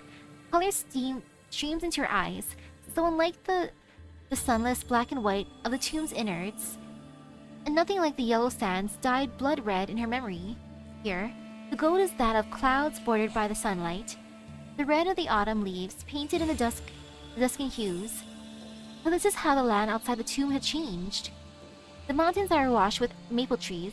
At first glance, they are uniform red, but closer examination reveals both dark and light shades, their branches and leaves shifting as human children play shake them. The sun begins to set before her eyes. Distant plumes of smoke rise as the road fills with people hurrying home. She's amazed at the sensation she now feels. Some burning in her breast that stems from some unknown source. She opens her eyes wide as she takes yet another step forward, wanting to see it all even more clearly. But as soon as she notices the twilight has hit its peak, night will soon fall, sapping the land of its vibrant colors. Anxiety sinks in. She instinctively desires to cut the scene before her away from this darkening land, hiding away its rose-tinted everything in her sleeves. She raises her head, or her hand. The wind roars, the plants bow their heads, but the mountain stones do not stir. She lowers her hand. Dejected, She is too weak right now and cannot stow the sight away. Half the sun has fallen behind the mountain. She thinks again. Perhaps she can be like it, casting her own color upon the land. She closes her eyes tight and waves her hand once more. This time, she senses a change. She giddily opens her eyes, only to be disappointed once more. A deep indigo has been splashed against the mountains, dyeing the maples. The sight is none of its original vitality, and it brings her no joy to look upon it. And so, the color of Sui fades from the land, restoring it to its original hues. The sun continues to set, its final rays almost faded away. She looks at it, lost in a daze. Is there no way to keep this heat within her heart burning? That's right. It is this burning that she does not wish to part with. She closes her eyes once more, remembering that feeling of warmth. Omnipresent, vibrant, blissful. There is one way to hold on to it. She's not sure when it happened, but her hand now grasps a brush. If your thoughts are that art hand, and there is joy as your brush hand works, then the ink shall take on form naturally. The sun is set behind the mounts, but a rose tint stays upon the paper. Interview 2. The you in the painting is the me. Every year on the 3rd of March, an assembly of scholars, literati, and men and women of culture gathers at the foot of the mountain. This year, the participants of this symposium have even invited Mr. Liu, the most famous painter in the land. From the imperial court to the marketplaces, none do not know his name, and none do not admire his works. He has only just arrived when he is swarmed by those wishing to make his acquaintance. By the creek, he begins to drink as he paints. Amongst the flattering crowd, there is only one who shakes his head and sighs upon seeing his painting. And who might you be? Just an ordinary painter. You seem dissatisfied with my humble painting. What guidance can you impart, O wise master? The ordinary painter sighs once more. Mr. Liu has his chin lifted high. Rather than seeking advice, it is evident that he is waiting for her to embarrass herself. Your early works had fine ideas behind them, with plenty of promise. You were able to communicate yourself through your art, but now they grow more vapid and dull with every brushstroke. Upon hearing this unfamiliar guest drop such blatant criticisms, the scholars begin to step forward to calm things down. However, Mr. Liu's interest has been piqued. Vapid? Dull? I'm afraid I learned much better from seeing an example than being lectured. May I trouble you for a lesson? It is clear from how hard he is being on this critic that it has been many years since Mr. Liu had heard from even the slightest hint of a barbed remark. However, the ordinary painter readily agrees, and the onlookers, also interested in this impromptu competition, help them lay the table, grind the ink, and prepare the paper. The first subject, water; the second subject, foul beasts; the third subject, the sunset. The crowd whispers as they gather around the tables. Mr. Liu's brushwork is exquisite. As he draws mountains, he leaves spaces to act as water, while with but a handful of strokes, he creates a near lifelike foul beast. It is hard to find any fault in his work, but none expected this unknown painter to paint water as if it were rippling, and foul beasts so refined you can hear the leaves rustle as they pass. As for a sunset, it is striking enough to provoke an appreciation for life itself, a stirring of the heart that is not easily subsided. But in the end, opinions are split, and neither of the two can claim victory yet. The ordinary painter says, "I'll decide our final subject. We will paint people." Who exactly? You and me. We'll each paint our opponent as we see them. Mr. Liu sneers and then laughs heartily. Is this meant to be a challenge? If this is your choice, then I'm afraid you'll be very disappointed. I have no small amount of experience painting portraits. He lays flat his paper and grinds his ink, wipes the sweat off his brow, and studies every detail of the ordinary painter. Across from him. Ooh. You relate to the criticism part.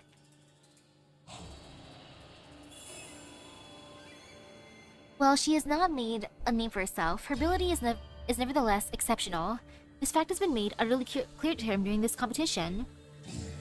A fact most startling. It was she who had nitpicked his work in front of everyone. She who incited him to challenge her. Her intentions could not be more clear.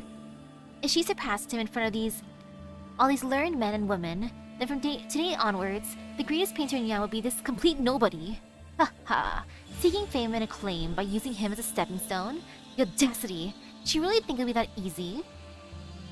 Mr. Liu brings all he has learned to bear as he commands his brush to lay ink on paper. His magnificent technique leaves on the onlookers gasping in admiration. In the span of a single breath, the portrait is complete. The woman in the painting is near identical to the ordinary painter, though a careful study will reveal one difference. Be it the woman's clothes or her jewelry, they are much more luxurious than the original. Do you require more time? He asks mockingly. The ordinary painter does not reply, soon stowing her brush as well. The crowd gathers around her. After a moment of silence, they look at each other as they lightly whisper words of praise. Mr. Liu hastily forces his way past them to look at the portrait, finding himself dumbstruck for a long, long while. Once he raises his head, he sees the ordinary painter long gone, as if she were never here. The person in the portrait is indeed Mr. Liu, and similarly, is near identical but for one difference. The Mr. Liu in the portrait truly is a talent to rival the divine. A free-spirited painter unchained by convention. It is him as he was before his name was known by all, an unbridled, unbound sailor of the ink sea. His lips quiver for a moment, and in shame he says, "The one I painted was not her, but myself." With those words, he tears apart the paintings he leaves in utter dejection. Aww. He got to see his old self. I wonder if she also drew him young, or like his youthful happiness, well, like with his current self. Like, this is how I see you, or saw you. Like, oof. Interview 3. Her fancy is spent. Here at the bustling marketplace, a stall selling clay dolls proves to be very popular, drawing in an unending stream of customers. If you buy one with no further discussion, the peddler will be happy, cheerfully throwing in a grasshopper woven of straw gratis. If you try to haggle, the peddler will be unhappy, and he won't be able to buy anything.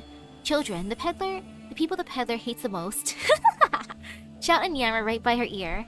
But unfortunately, what she sells are toys, the easiest target of said children's interest. To try and keep them away from her, she has come up with a marvelous scheme. Whenever she sets up her stall, she will set aside a few new gadgets and gewgaws to amuse them. The children will be so enraptured by them, they'll stop bothering her. The result? The children seem to have learned that if they bother the lady, they'll get new toys. Oh no! They outsmarted her! And so, her stall becomes even noisier. The clay doll stall slowly fades away from the busy marketplace. In the scroll, another scroll depicting ancient forests and mountains. A great bandit fort appears. At the foot of the mountain, a carriage drawn by a bird and beast, and its escort trundles along. Shh! Upon meeting an obstruction, the commander of the escort bids his men halt. The group fearfully lifts their heads as the giant shadow looms over them. Blocking their path is a burly, shaggy, bearded man. Rivaling a mangler beast in strength and stature, his eyes like copper bells, fists the size of alms bowls, and muscles as thick as ancient tree trunks. It is clear that there is no other in this land like him. Confident he is up to no good, the commander has no choice but to summon up his courage to step forward and talk with him. It is no sin to steal ill-gotten gains. The burly fellow refuses to negotiate and pulls out a fist. At first, everyone panics, but when they see him step forward, his left leg trips over a wheel, and while his right leg steps upon his own trouser leg, he falls to the ground. The burly fellow's comrades, accustomed to this farce, sighs and shakes their head as they draw their blades, stepping forward onto the road. The bandit fort fades away, and another scroll depicting a dark prison unfurls. Within is a silent prisoner, wondering the script has left her in this place has been published. The prison fades away, and another scroll. By a vast battlefield, an aged general gobbles up fistfuls of rice before an envoy. The battlefield disappears, and in the next scroll, a stern mortician tends to the friend's corpse. Another scroll and yet another, until upon a stage in some scroll or the other, an opera singer acts out the roles to be penned out as to write fitting lyrics.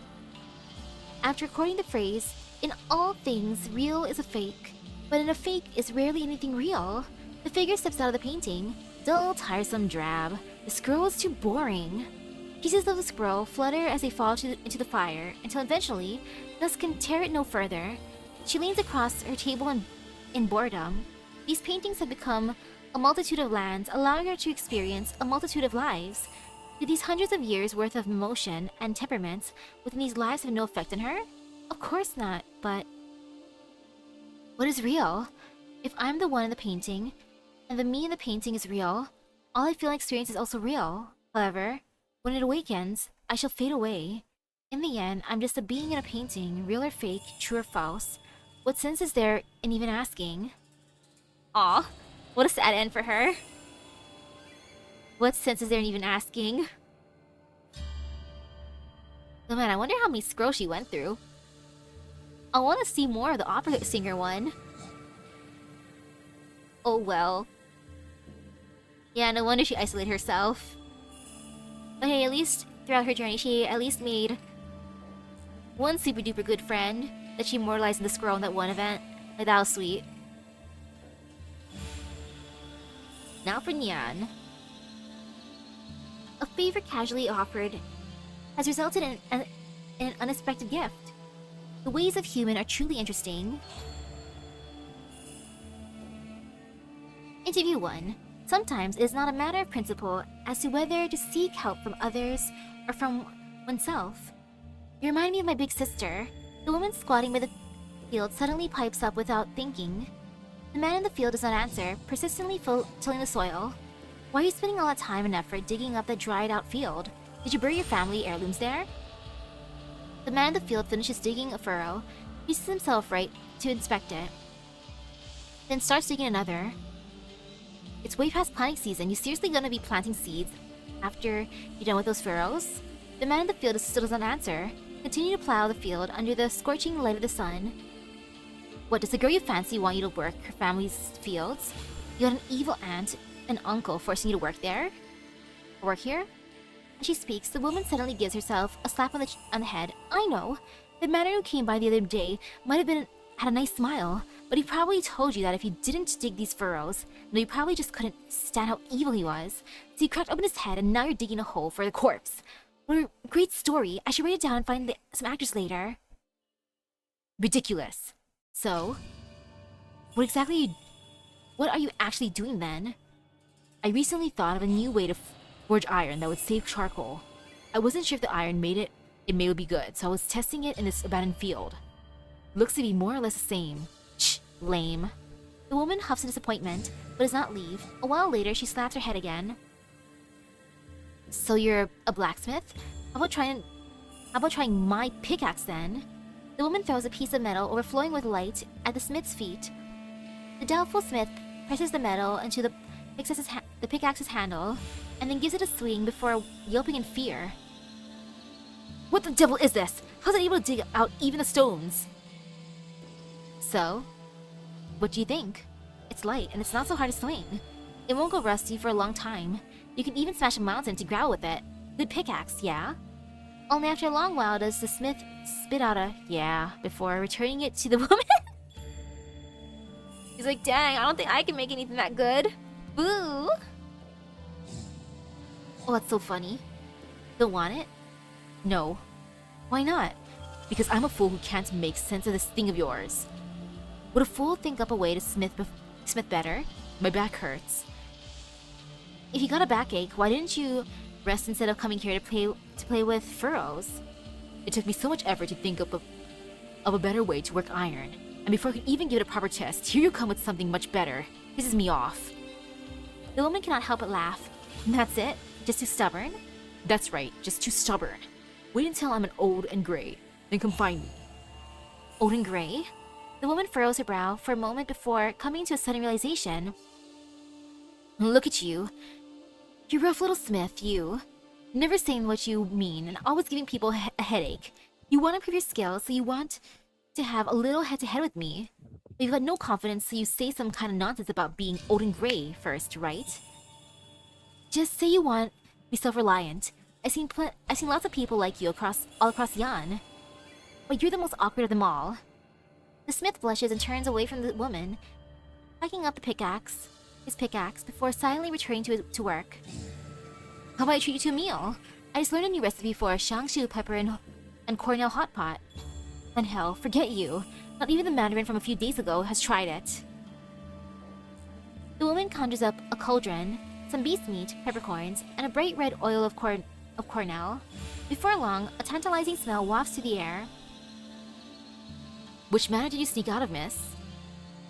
What does it matter? I'm asking you, you want to eat or not?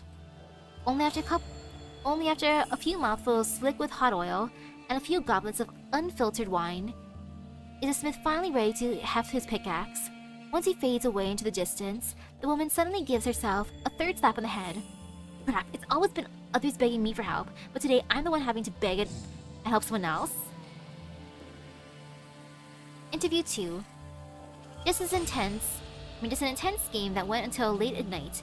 Nothing worth the attention of others. Who here plays mahjong? Nobody speaks up.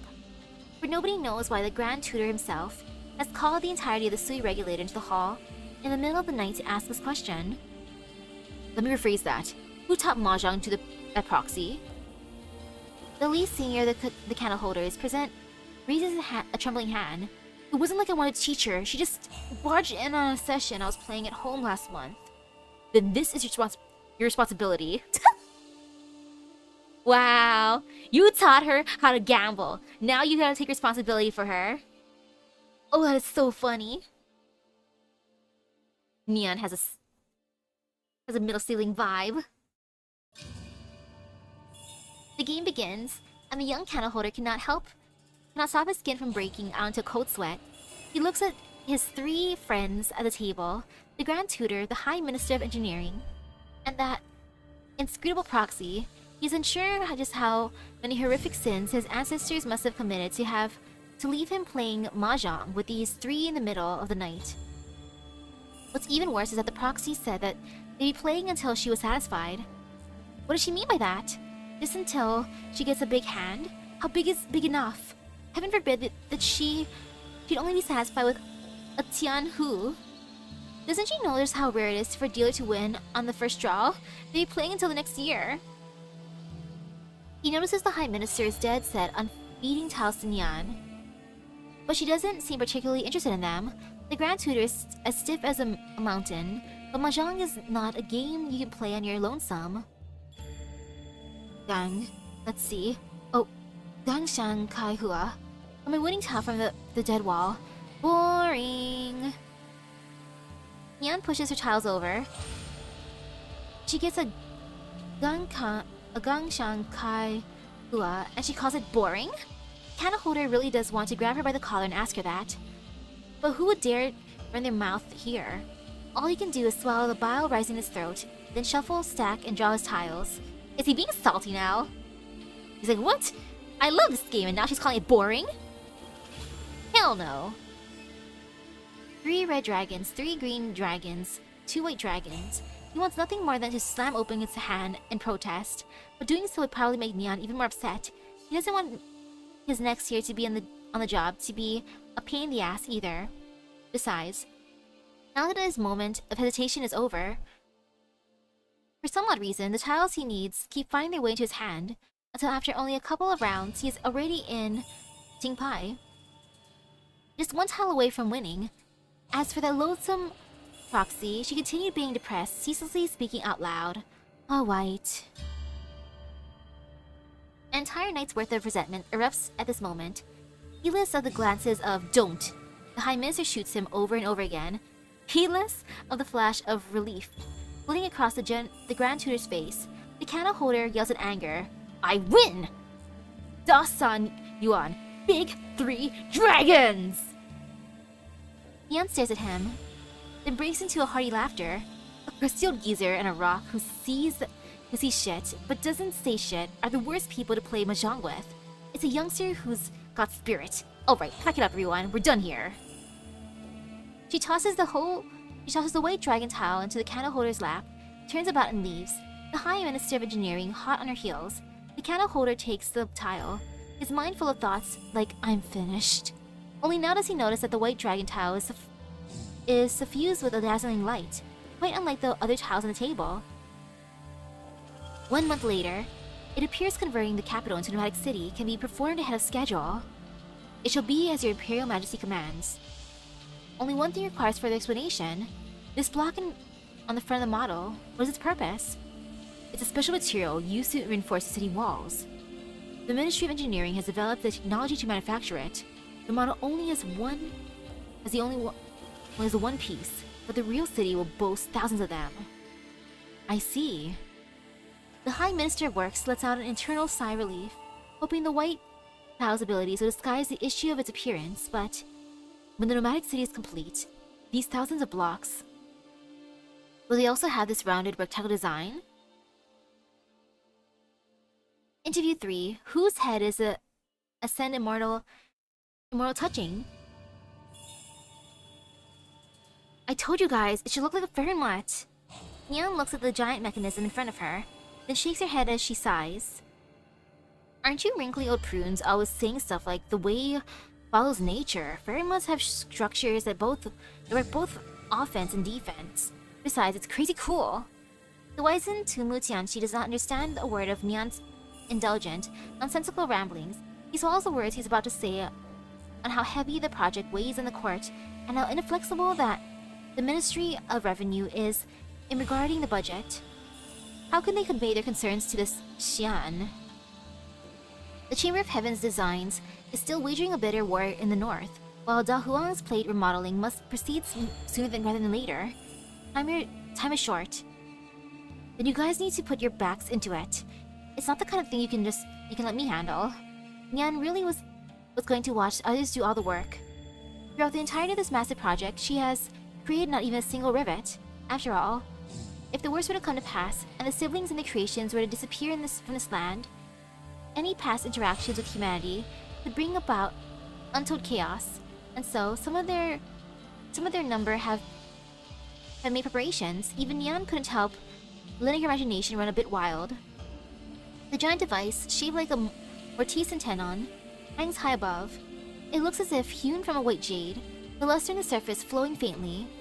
It is an exact replica of the model she gave the Ministry of Engineering 6 months ago, enlarged several thousand times. It is a heart. A bold plan beyond the wildest imaginations. Nyan is not entirely sure what internal struggle and war of words took place before the Grand Tutor gave her this project. She could guess most of them, but she did not care enough to look at the details too closely. But since this was a deal where both sides had to trust one another, before Nyan gave her answer, she asked some of her older siblings what they thought. After hearing about it, her second eldest sister gave her a comprehensive analysis of what issues might arise once the project is complete. Her fourth sister, Shu, has laid deep roots here, and upon hearing the project would help with Da Huang's agricultural development, she offered to help right away. Her eldest brother laughed but gave no answer, letting Nyan make her own decision. As for Ling, Nyan couldn't find her at all. After 10 minutes of intense thinking, Nyan accepted the Grand Tutor's invitation. This special nomadic city will become the most steadfast bastion of Yan's northern border, as well as the energy source that she and her 11 siblings would rely on to sustain themselves. The foreign mythologists only had the scales and claws from the ancient Hun to work with. But after 1,000 years of study, they were able to make this idea a very real possibility. All it's good. The confluence of past and future, the anchor point of legend and truth. From that mausoleum to this project known as the 12 pagodas in 5 cities, they walked for 1,000 years, from the terrible age after the flames of war died out to now. Humanity has walked for 1,000 years. Time is slow, yet time is short. Nyan is lost in her thoughts. Tell it to me straight. Where's the problem? We still need a conductor that is strong enough to... Here, take it. Nyan seems to have anticipated this, and without any cajoling needed, she straightforwardly pulls out the materials from somewhere and hands them to the Tianchi. I can only cast stuff like this on this stage, but I'm sure you guys can put your heads together to figure out what to do with it without much issue. The old Tianchi accepts it, and then looks at Nyan again, as if trying to figure out if the Xian Smith has finally stopped lazing about, before turning back towards the laboratory. Hey, once you get this 12 pagodas in 5 cities up and running, Can we give it a test demo for technological feasibility or something? And once the reports are all filed, then we make it look like a fair and mutt. How's that sound? I like how it started off with her trolling and now she's locking in. I wonder what happened to that one person she was playing with, though. The mahjong part.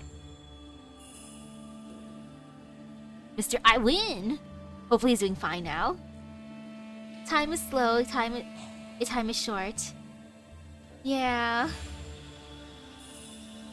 It seems like it's going pretty well for the artificial Irmut.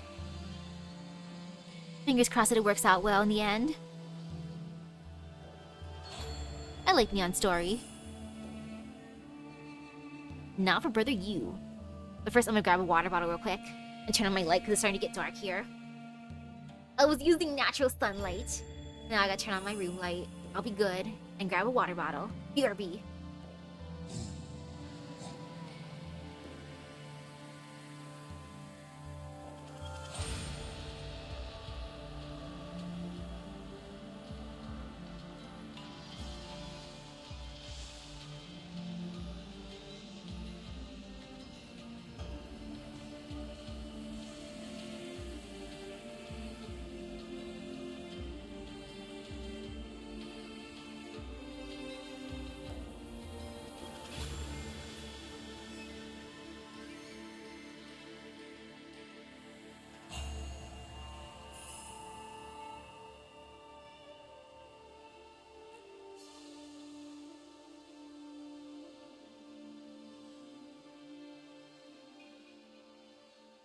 Okay, I'm back. Got my water.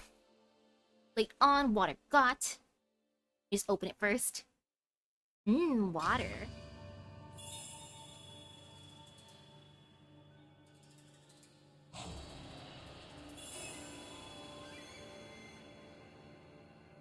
Okay, one sip's good enough for now. The flavors within. The land boasts myriad flavors, and he has tasted them all. Yum. I get it's pretty good water, the Kirkland water bottles. Interview 1, Fame. Just think about it. If you win, you'll be the greatest chef in all of Baizhou, and our Ziwei Tang will bask in the limelight. Come on. No need to hesitate. Join the competition. The owner of Ziwei Tang begs and implores a seemingly 13 or 14-year-old young chef, and at least sees a hint of curiosity in his puzzled expression. What sort of taste would becoming a renowned chef bring? When the annual Baizhou culinary competition comes around, people throng the streets, sampling new recipes while watching chefs duel each other atop stage. Currently, everyone is talking about the showdown about to unfold between the young chef and the head of the renowned Liang Jiangxian. A day before the finals, everyone in Ji Wei Tang's kitchen is nervously making preparation under the young chef's guidance when the waiter, heart filled with anxiety, bursts in. This is bad. The wild mountain mushrooms Chef Yu specifically asked for. The forgers say it's a heavy rain spoiled the entire lot. Oof. Oh, your family thinks it's Sunny, your dad loads Arrowhead.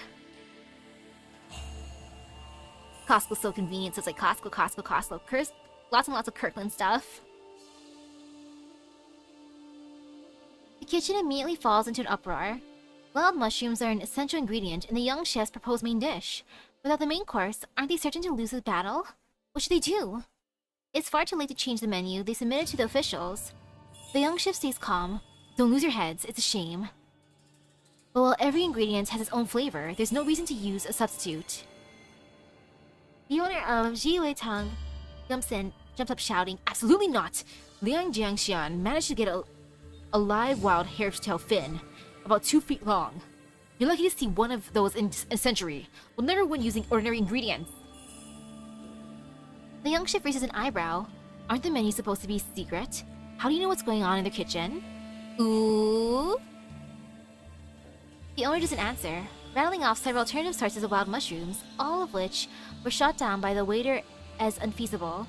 Clearly in an impasse, the owner suddenly unfurls his brow and says to the young chef, "Oh well, if we don't have our mushrooms, maybe Liang Jiangxian won't have their hair-tail fin either. Dude. Dude. Like, yeah, maybe they don't have their food either. We could both be at a loss. Ahahaha. You feel like there'd be two sides of how they're dealing with the dilemma? One intends to sever this connection by who knows how and what, by the bestial sui might, and then on the process, a success freeing them over the sudden end. Or Nyan, in her case, would attempt to leave something behind whenever their time eventually comes. All the movies, so many movies. The young chef looks at him doubtfully. By the back door to Liang Jiangxian, a waiter attempting to sneak into the restaurant is hastily pulled away into an alleyway by the young chef, who had rushed over. Under the threat of being reported to the authorities, the waiter fearfully pulls out a bag of poisoned fin bait. Really? Is this how you plan on winning? The young chef tosses the bag onto the table in front of the owner of Jiwei Tang. The owner's expression suddenly changes as he glares daggers at the young chef. Yet his raised voice is full of self-righteousness. You... What's with the holier-than-thou attitude? I'm doing this for you, for a restaurant. Don't you know how much business we get if we win? Didn't you want to savor becoming a renowned chef? It's like, no, not like winning like this. Winning by cheating sucks. In response, the young chef also suppresses his fury. He closes his eyes as if sampling the flavor before shaking his head. This sort of taste is really hard to swallow once it gets in your mouth. On the day of the finals, ignoring the owner's ashen expression, the young chef cooks up a big pot of vegetable and shiitake kongi. Ordinary vegetables, ordinary shiitake mushrooms, ordinary rice. It isn't just the judges who are served. Every spectator also receives a bowl. At first, everyone looks rather uninterested. No, that's good. It's good stuff. Excuse you, people. But after a single spoonful, they are amazed. The kongi is just as warming as the one their parents made them when they were children, sick in bed. See, it's good. Naturally, the young chef loses the battle, but he's given a bowl of hairtail fin soup. A once-in-a-century flavor. Upon tasting it, he feels contentment. He's like, you know, this is good soup. I accept. Interview 2, Profit. An incident occurred at Mr. Gao's banquet. No doubt it was a grave matter because after the guests dispersed, Mr. Gao flew into a rage, calling for the chef responsible for the banquet. Not a moment later, the young chef, seeming 13 or 14 of age, nervously steps into the hall. With a glance at the dining table, he immediately notices that the steamed shadfin he specifically instructed to prepare carefully is not present. Mr. Gao takes a deep breath and asks through gritted teeth, "What did I say before the banquet?" The young chef replied, he said today's guest would be very important, so I was to make sure to serve him something that make him happy. Mr. Gao raises his voice, and what exactly do you think that means? The young chef gulps, not saying a word in return. He does not enjoy this sort of questioning. That was the assistant minister of revenue. I spent years coaxing them into having a meal at my home. And this is what you do to me? I had that fin specifically brought from the outside of the city. Just for this moment, and I told you the side dishes had to live up to both it and today's guest. The young chef speaks quietly. I added some shredded bamboo shoots to the scallion and ginger. Did they not go well together? This can't be. I tried the broth, and the bamboo shoots brought out the fin's flavor. Bamboo shoots, you say? Oh yes, the assistant Mr. Cat originally noticed them. Mr. Gao sneers at the chef. I suppose I was a fool for sending someone like someone to Kowu to get smoked ham. Smoked ham? The young chef raises his lower head slightly. That definitely wouldn't have worked. The smoky flavor would be too strong. It would have smothered the flavor of the fin. I was using that fin to represent the true lung, and you went and added common bamboo shoots to the side dish. What? Were you trying to make me say to our guest it was some run-of-the-mill bamboo shoot under the true lung's heel? Ah, I never should have expected a common cook to understand my intent. You've gone and wasted my finest ingredient. Like, dude, he's caring about flavor. If you want someone to just make what you want, just hire someone else. Our boy, you. He's all about true flavors. A common cook? Wait, what happened to the shadfin? Mr. Gao stares at him contemptuously. Humph, I had taken away so the assistant minister wouldn't misunderstand me. As for you, reflect upon yourself and do not disappoint me again. Nah. He just wasted the good food. The young chef presses down on the veins bulging out of his forehead. He breathes in, then out, Tamping down his anger, he takes off his chef's hat and uniform, placing them in the neat pile by Mr. Gao's hand. What are you doing? Mr. Gao's anger is palpable. You asked me for fame and fortune and I agreed, but you want to quit after only a few words? You think your fortune or mine comes without ever bowing your head to anyone. You can just earn it easily. Who in your heaven can do that? Not even one at the very top. Which means there's nothing especially great about this flavor. The young chef pays no heed to Mr. Gao's attempt to make him stay. He apologizes for the mismatched dishes and leaves. Mr. Gao continues raging at his back as he leaves, and in his anger, he passes by the side table where he spots the steamed chatfin that had been set aside. At first, he considers smashing the dish to pieces, but it looks and smells far too appetizing. Of course! He cannot stop himself from having a bite. The meat melts in his mouth, and his eyebrows float up as a tide of savor rises up his head. His anger is soothed by not by fawning or flattery, but only by pure deliciousness. He's unsure when his face became so relaxed. Serving him something like this would make him happy. Stupid. He didn't even try the food first before being like, nah, I can't give it to him. And now he tried, he's like, nom. Oh, this is good shit. Oh no. Oops. I made a whoopsies. Mr. Gao suddenly remembers what sort of dish can truly make a man happy. He calls for someone to retrieve the young chef, but halfway through his order, he stops himself. Never mind.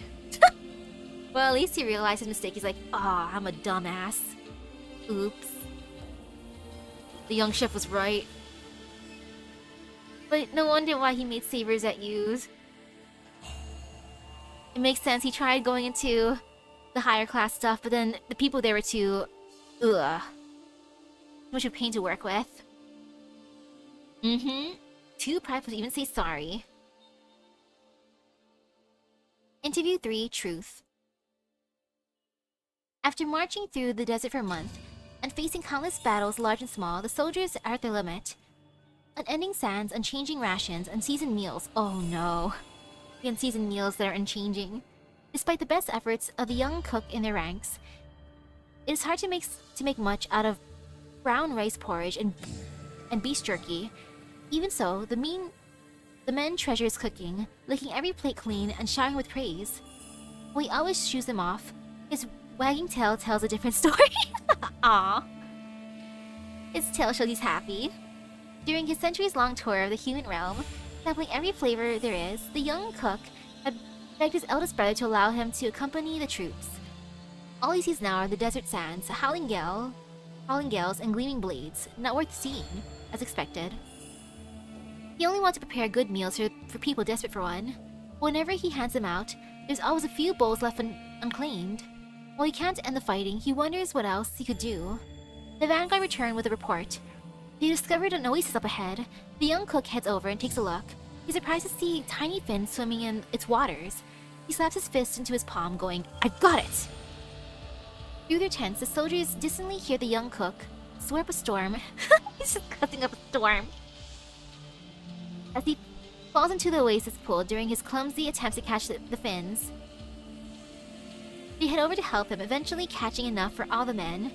They watch him hammer away at the meat dough, and circle the oasis to gather wild herbs. Soon, he even chews away the vanguard sent over to reconnoiter the mess, leading the men to endure the scent of fresh fin wafting over as they swallow their drool. Man, it must smell good. Eventually, he opens up his pot, that even the most hardened of soldiers gasp, shocked, speechless. The pot is filled with steaming fin meat noodles. Delicate fish have been worked into the dough, forming pearlescent noodles. I want. That sounds so good. Aw, I wish Senshi would have wandered here. It would have been fun having him hang out with Brother Yu. That would have been nice. Delicate fish have been worked into the dough, forming pearlescent noodles, studded with bright green herbs, and boiled to pale perfection. Who would have thought they'd be able to have such a piping hot bowl of noodles in the desert? For a time, the only thing heard in the camp is the sound of slurping. The young cook wipes the sweat off his brow. As he looks over everyone engrossed in their bowls, he feels deeply satisfied. If you guys liked it, I can make some more next time. He stands proud, his hands on his hips. The men furiously then repeatedly shake their heads and sigh.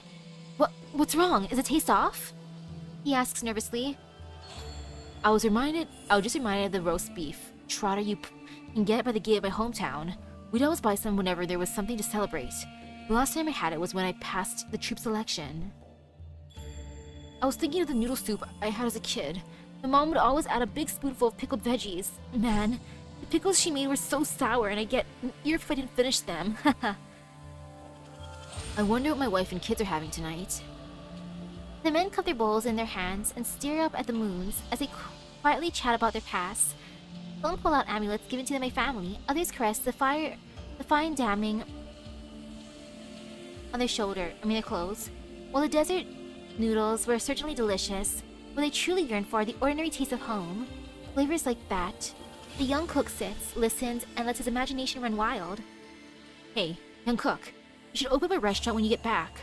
With skills like yours, it's bound to be a hit. Just make sure not to price me out. The young cook jokes with the men. There are many things across the land. Prosperity, beauty, decay, pain. He is subs of them all. Now, he finally understands which flavors he likes the most. He likes the home-cooked feeling meals. And yeah, just make sure not to price me out. It's like, yeah, sure. I'll put up a restaurant that anyone can afford. I like that. It ties into his record, too. Brother Yu, as wholesome as always, but oh, I hate his old bosses. They sucked. The one who tried to sabotage the competition. The one who's like, how dare you not put ham with the fish that we got? Like, what, you think the ham would be too overpowering? Too bad. You should have still put it. Like, oh, he was right. Stuff was delicious as it is. My bad. Freaking guy. Now for Storybook 2. Use notes really took the I like Brother Yu. Ham and cheese is enough. Ham and cheese is good. That could have been an appetizer. no. Aw, well, though. I wonder how this ending's gonna end up being. Natural redoubt. Nothing to be afraid of. The rugged path has become utter chaos with the addition of photographers and Durans. The reason why old folks always say rough roads are long to cross is because narrow spaces are unnatural hotspots for geists. The slightest hint of trouble can leave them with a mighty bloodthirst. Ooh, ominous. The Garden Grotesqueries contains examples of every scenic site you might see in Yan, so naturally that includes a place as remote and rugged as this. A moment of carelessness will send you plummeting off the cliff to your doom. To step on this road requires only courage, but to pass requires luck as well. Oh no. Cliff of Geists. Those passing through this natural reroute always fly into a raging fury, refusing to fall back. Little do they know of the Geists who lost their footing and slipped off the precipices on either side. This natural anger is their masterpiece. Fork in the road. This road up the mountain leads straight to a tourist spot, one fenced off to prevent tourists from going any further. But you see several paths heading beyond the fence. One is bare and level dirt path, as if flattened by countless steps. One is a faint beast trail covered by vegetation. One seems to have been marked by crushing wheels, the ruts still clearing the ground. Slowly loading. Internet could please be kind.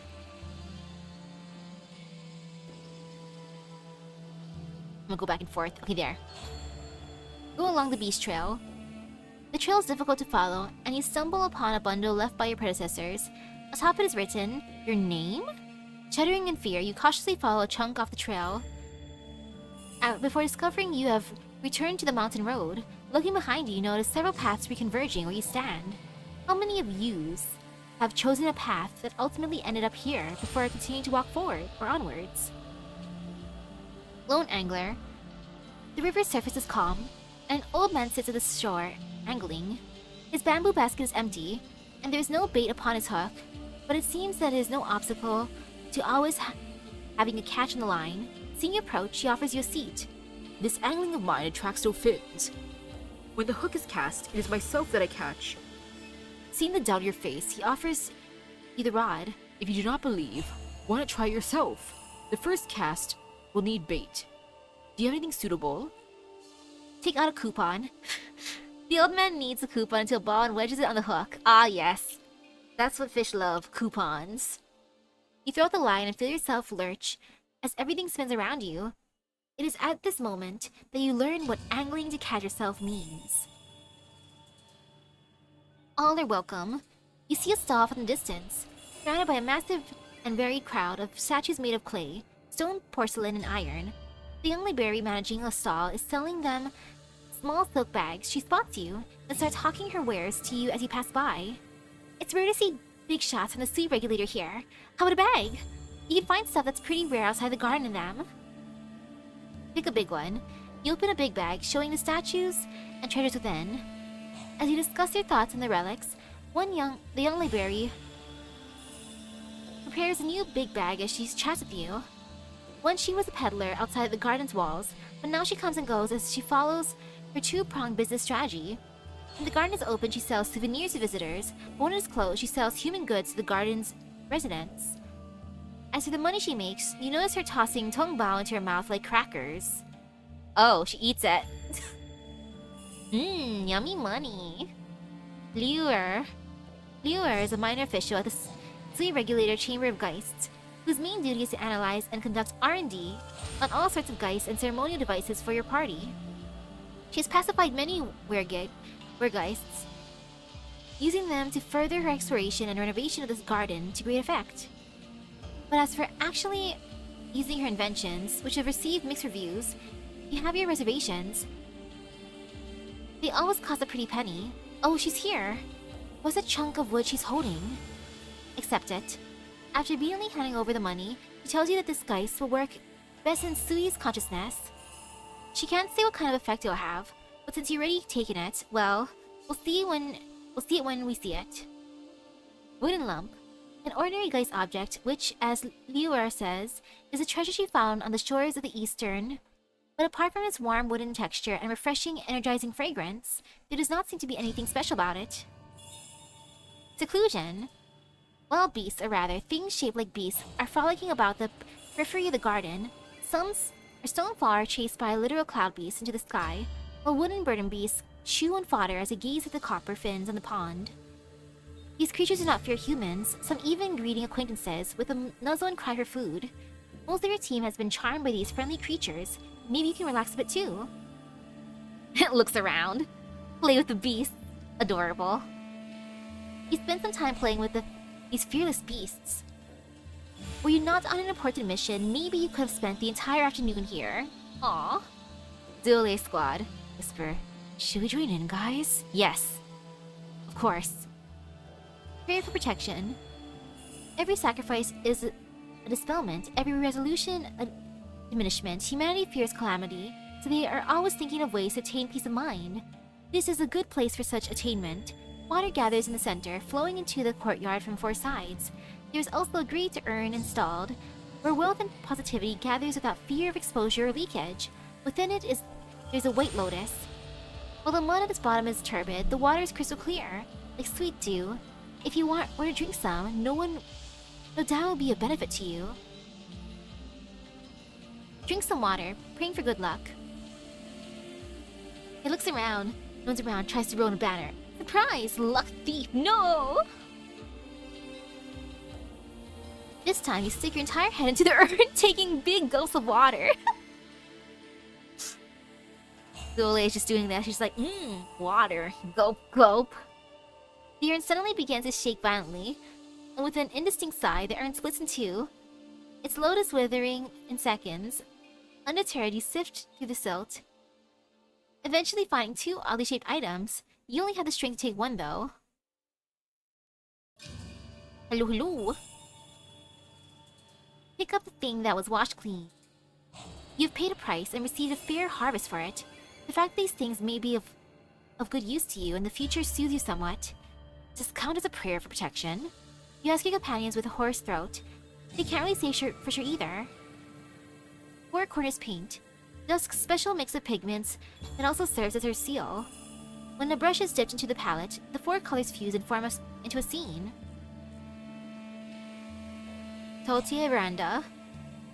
There was once a strange beast in the southwest that feared the strong but harried the weak. Its greed was insatiable until it was brought to heel by a hero who forced it to devour its own body, killing it amidst the mountains.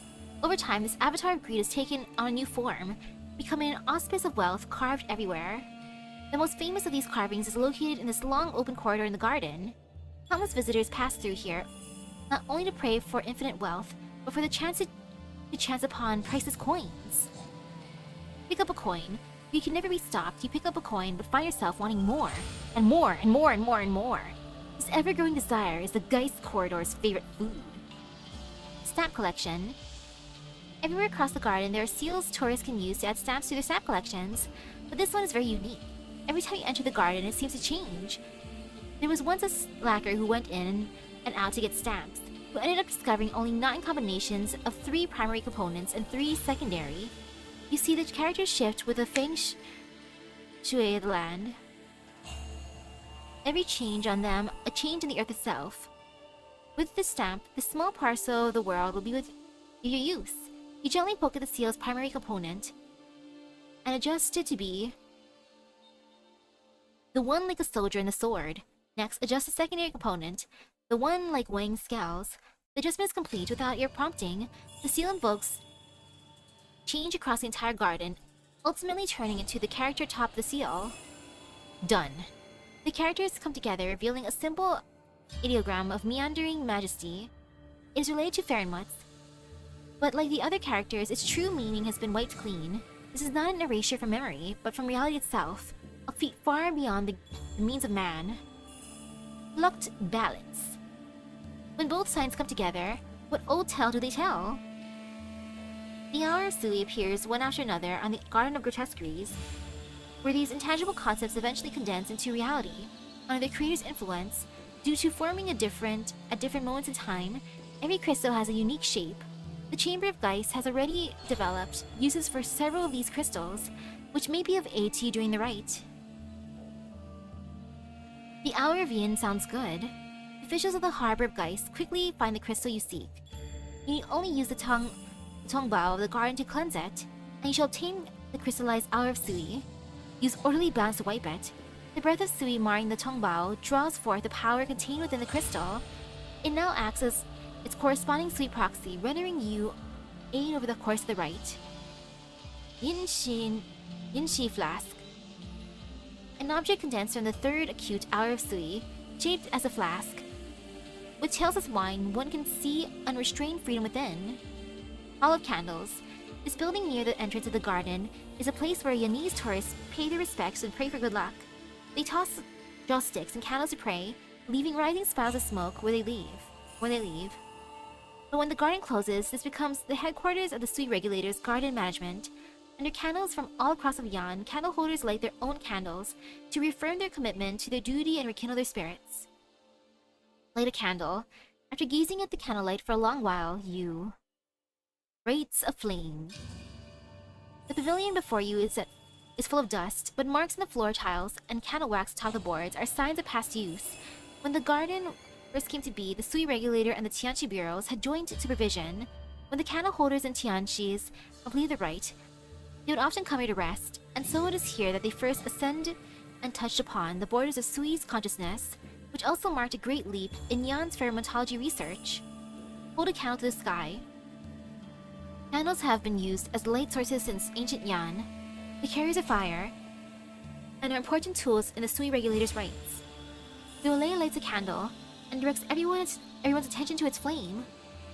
The wispy smoke is faint, while the flame is steady, detaching the mind from the body and allowing one to sense outside influences upon their souls. With this preparation, they will retain their sense of self when taking on the name of Sui and ascending into the sky, suppressing the earth. One can see wooden pillars shaped like nails or rules all across the garden, drained of all color. Their influence can be seen in their monochrome surroundings. One need only stand within the zone to lose your grip on your senses, and for your consciousness to transcend your body, if you take it one step further, sit and let your spirit soar. You sense your consciousness expand, ascend, break through the clouds, gaze down at the earth, like the firmament of Eld. Open your eyes, enter Sui's remnant consciousness. View. Your body is as Sui's, your eyes looking towards the earth. Of all things between the four corners of the land, what do you espy? Black stone swallow, heaven and tear the earth. Sight begets thought, thought begets desire. Desire begets matter, matter begets sight. Uninvited guest, your sudden arrival stars a very much putting ink into the canvas of the land. This is her painting and she never invited you in. Perhaps you should apologize to her. Sorry, Dusk. We're all bothering her. Oh, this would be fun for the tourists. I'd like free passage to the garden. Dusk does her best to not let her mood interfere with fulfilling your vague request, turning back to enter her scrollery. After who knows how many springs and autumns, she emerges, throwing a scroll at you before expelling you from the painting with a flick of her brush. Present some paint. At four corners, paint. She does not immediately accept your gift, but she does not decline it either. After a long hesitation, the mountains fade away, and the mists converge into the form of a human. Dusk says that this is something she left behind for the doddering elders of Yan Seal. But since it ended up in your hands, she'll have to see this job through after all. So, what do you want? She tries to hide her impatience as best as she can. One prayer short. A red-horned, white-bodied Fairmut spurs jets of flame out of boredom. Before her is a massive table, a set of her favorite mahjong tiles set up neatly. Upon noticing your arrival, two copper giants instantly take a seat at either side of the table. She straightens excitedly, inviting you to join. We just need one more player, come on. But first things first, we gotta add a few coins to the pot to make things interesting. Hey, what are you scared of? Think I won't pay up if you win? Let's play 3 rounds. Lose 3 Originium ingots. You win, and the Fairmut hadn't thought of what she'd give you if you did. She lets you decide. I want a masterpiece. Mother Cauldron. The 9 provinces use wine cauldrons to represent them. As for how these cauldrons were even forged in the first place, the Mother Cauldron gave birth to them. The Mother Cauldron gave birth to them. Duh. She said a certain film master with a smile. Said a certain film master with a smile. Finishing touch. You copy its form. You copy its spirit. But to the Sui proxies, it is as if you tried to draw a feline and ended up with a peril. It's completely wrong. Maybe you can ask them to help you make some improvement. Ask you for a meal. If there's anyone who knows what Sui ate, you would. You pay a small fortune to have him make you a meal, and you savor the flavor that fills your mouth. Lucky! Whether or not further drawing makes the resemblance better or worse is not set in stone. So long as you're satisfied, then perhaps anything will do. Ask Neon to forge some scales. Neon exhales flame as she hammers away at your body. Though you're in incredible pain, these shining scales are extremely hard and extremely valuable. Ooh, fancy. Ask Dusk to touch up your body. Dusk takes her reward, then lifts her brush to draw a few strokes on your body. Presumably, she helps you have a physique a bit more like Sui's. Old Sly Feather. You've met with Fairmuts, but you've never seen such a huge phobos before. Flames cling to its feathers, sonic booms unable to keep up with its afterimage. It circles around you a few times until your hair has been curled from the heat, before dexterously landing on an ancient tree in front of you, watching you like you were a worm. Aren't the things in this garden a right pain in the ass, youngster? It sizes you up, eyes locking onto your purse. I've got plenty of treasures for taming geists, but giving you one won't be an issue. You interested? From you, sure. Have Ian Shea Flask. As they say, you were the suddenly kind. Even if they're an old friend, as she tosses over the treasure, you subconsciously guard your purse, though she still manages to snag a handful of coins, flying away from you. Now that's a smart youngster. She seems happy, tripping away. That's how the kids of the Sui regular should be. I'm gonna go buy myself something to eat first. Once you're done with the ceremony, remember to drop by the Tianchi Before the sound can even reach your ears, she's gone. Lose a quarter of your Originium ingots! Oof! But gain a collectible! Yay! Woohoo! Since this is the old Tianchi's treasure, it's probably works as advertised, probably. But you lost a lot of coin for no reason, getting it this way. No wonder people always say. To be old and alive means you're. You look around you, a faint crackling of fire still audible. You decide the last word is better left unsaid. Fire poking stick. The old Tianchi uses this wooden stick to clean up the wicked spirits and overpower Fairymuts, but it spends most days quietly leaning on the kitchen corner wall, only getting picked up to stoke the flames. Oh, you had 50 ingots at the time and became 25. Oof! Butterfly of Elm. A butterfly made of elm wood stops not too far from you. Its front feet clinging tightly to the ink stick. You assume it to be one of the garden's geese, but it opens its mouth, and you hear Liu Er's voice. She's finished researching Shuo's military treaties. According to her, this ink stick can be used to remember the forgotten and reveal vestiges of the past.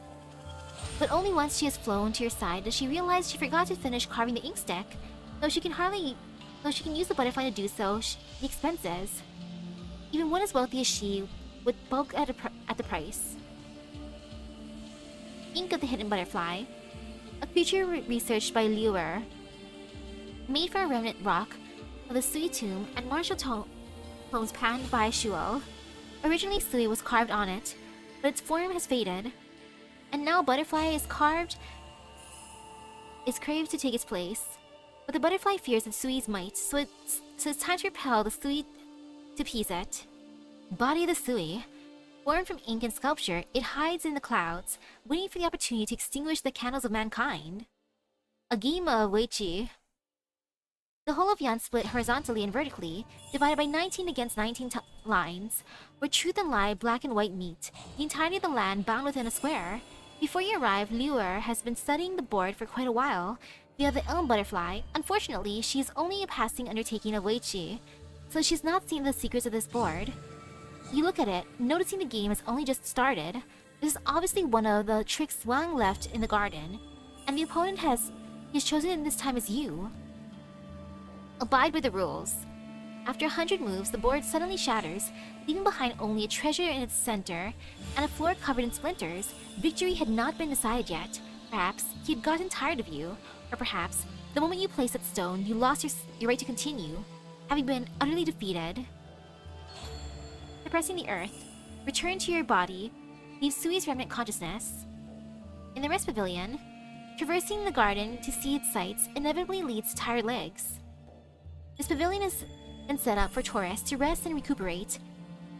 With breeze flitting past your face and majestic sights ahead, no matter how rugged the road may be, at least you'll be able to catch your breath here without worry. Yeah, it had to be Zule. Take a break. With the pavilion as your pillow, the land as your couch, and a pleasant dream, all your doubts fade away. Memorial Hall entrance.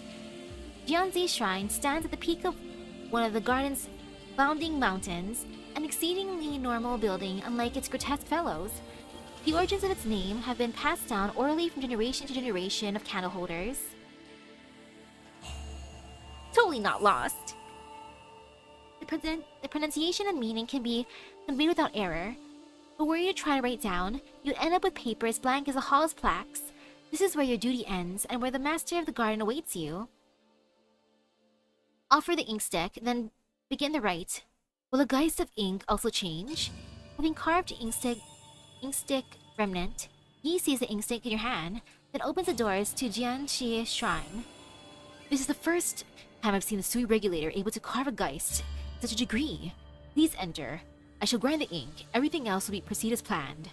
Lian keeps rubbing the back of his head as if dejectedly wondering how he will cover up for the cacophony later. Carved ink stick remnant. A butterfly rests on the edge of the ink stick, and words emerge from its multitude of layers. The missing sections are no longer readable, but the radicals and shapes of the other characters imply longing for a relative. Perhaps someone will show you the path of history, from past to present with this ink stick. Inkless scroll. Humanity and Sui open the box with their shared memories. and the long scroll searches for traces of where ink could have been. You have broken the barriers of reality and the consciousness of the Sui. Words pass like smoke. What caused this bestial Sui to reawaken and leave no trace upon the mortal realm after its destruction? Sui, the manifestation of the half-awake god that was defeated by Yan's final shot, a proxy has taken its place and appropriated its context, seemingly attempting to fully awaken it. That foot. Yeah, what caused the Sui to awaken indeed? One is missing from the 12. What he saw at the hall does not remain. But the message lingers. She is not gone. Ooh. What an ominous sounding ending. She is not gone, huh? I like Zuolei's adventure. Poor boy, he got robbed. He lost half of his money. Well, at least he guarded most of it. One time he was chilling with the animals, and then in the sudden he gets ripped off. Yup. Also, I love how he just shoves his entire head into that bowl. He's like, water. Gulp, gulp. All for the mission. Gulp, gulp. Yeah, totally all for the mission. Gulp, gulp, gulp. I like his adventure more. It's more silly. It's fun seeing that aspect of him. I do wonder what the others are thinking when he was doing that stuff. Bro was thinking he was slick with it. Yup. But nope.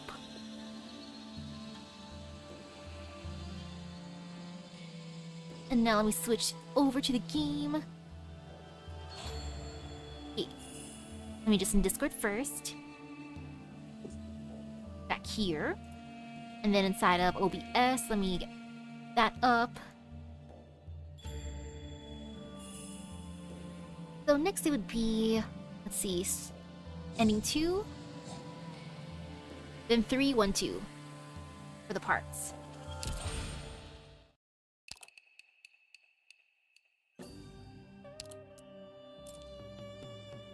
Two, Scroll of Scars. Boop. Zuolei has never in his life imagined he would manage to challenge a Farinmutt. But now, it seems to be his reality. The bestial Sui leaves the summit where they were, rolling and twisting in the sky. He remembers how ancient texts he read spoke of how, when gods die, heaven and earth distort, flooding the realm with calamity as the land mourns. But now, the Farinmutt is turning into a scroll? His eyes open wide. The bestial Sui's fins turn to scraps of paper as they fall, exposing flesh and blood, like a thick tome opened. Pages helplessly cling to the beast until the words written upon it are flung into the air, vanishing in the wind. A fatal wound now devoid of cover now stands starkly for all to see. That is its heart. It turns out the bestial Sui had a beating heart just like we do. The heart glows like the sun, emanating warmth. It beats slowly, calmly, compared to the bestial body struggling about. Like a woman deep in slumber, silently waiting for her end. Wait! Zuolei rubs his eyes and looks carefully at the heart. He's sure of what he sees. A young lady curled up within, horns above and tail below her, hands patterned in brown. Her mouth is moving. What is she saying? What does she want to tell us? Characters, words that were forgotten, the truth from a century ago, or the original end of this bestial Sui. No, it's not it. This is not Sui. Those eyes, horns, and tail. This is...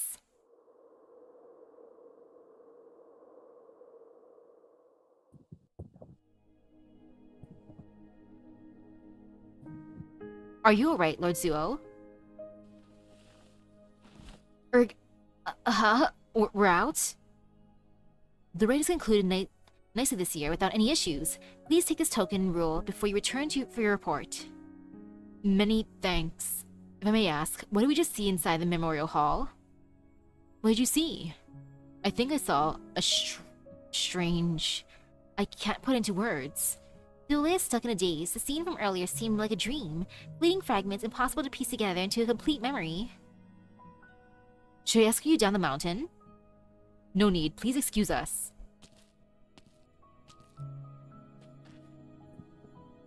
Dule turns around to look at the memorial hall with its open doors. He looks past the sweet proxy fiddling with the jade rule from its sleeve and seems to spot the ink stick received from the visitors, now placed on an altar. Above the altar appears to be an indistinct portrait. Honoring sister. Who knew? They'd actually find her. After the guests are far gone, Yi lets out an almost inaudible sigh, tapping a jade rule to his palm. They were the first in a century to walk past those doors. A remarkable and rare event. The ink stick has been found, but if we don't find a way to write it down, all will have been for naught. Liang, shut the doors. Whoa, this one, Brother Yi's actually working. Good for him. He's locking in. That was definitely Jie. And from what we have known, she has been confirmed killed. But it seems her essence itself is still on the Sui's consciousness. So what if she is still there, but when the Sui wakes up, that's the moment she is gone. Looks like there's only a little bit of herself there, just waiting for her end. Hopefully they can bring her back in that And from what I recall as well, when she died, some of her existence also faded away, like memories or her presence. And that's so sad that memories just disappear. So meanwhile, that means Zuole was beating up their beloved sister. Imagine if Wang finds out about this, thinking it was bestial Sui. Gosh darn, Zule accidentally wanders here and starts beating up sister. Well, at least he proved her existence, so that's kind of good. But now it's time for some... Actually, no, he was doing percussive maintenance. He was fixing her, it's okay. All is well. And okay, should be 3-1-2. Making sure. With time's flow, with the application complete, the memorial hall regains its former tranquility. However, the forgotten has been forgotten, and time continues its flow. Every tatter in the portrait enshrined within the hall represents an event lost to the ravages of faltering memory. A late autumn sky filled with dark clouds, thunder and lightning rolling with them, letting out a dull thumping like the beating of a heart. When the tomb of Sui welcomed an unexpected guest, only she could hear the sound clearly. A beating from within the bowels of the earth, an omen of awakening. Not even her siblings could sense it. And so she avoided the watchful gazes of the guards and delved deep in the tomb. A lightning flash, and amidst the trembling of the ground and heavens, the portrait's heart falls apart and dissipates. It is a cold winter's day when the ice crystals lift through the breeze. One falls upon the portrait's eye. The great gate to the tomb of Sui opens, and within stands Wang. She believed her elder brother had his reasons, but his entry into the tomb had roused the bestial Sui. This was also the first time a proxy had returned to its side. Did Wang wish to free them from the shackles of the Sui, once and for all? It is not that she didn't believe in her brother's strategy, but what if it failed? A chill up her spine, she had to make ready her preparations. Ice and snow concealed the portrait's eye, and like the frost, it melts away with the warmth of the new year. Summer arrives quickly, the searing heat driving away all moisture in the air. Soon cracks appear on the portrait's mouth. The success she had hoped for did not come to fruition. No matter what contingencies Wang had prepared before entering the tomb, it seemed none of them could reverse the worrying situation. Its pulse quickens, even the slowest of her siblings must have heard the thunderous drumming. The hour of its awakening drew closer, but humanity would not sit idly by. They will certainly resolve the situation with swiftness and ferocity, much like how they first struck down the bestial Sui. Of this, she's extremely certain, but... The last gasps of the bloody and undying. Corpses strewn across the battlefield, battalion after battalion decimated. the tragedies of the past should not be repeated. It is because she understood this that she did not tell a soul of what would come after. The portrait's mouth is swept away by the heat wave, its unraveled fibers falling into the altar. Yet another autumn day, and the howling gale rampages through the hall, yowling incessantly.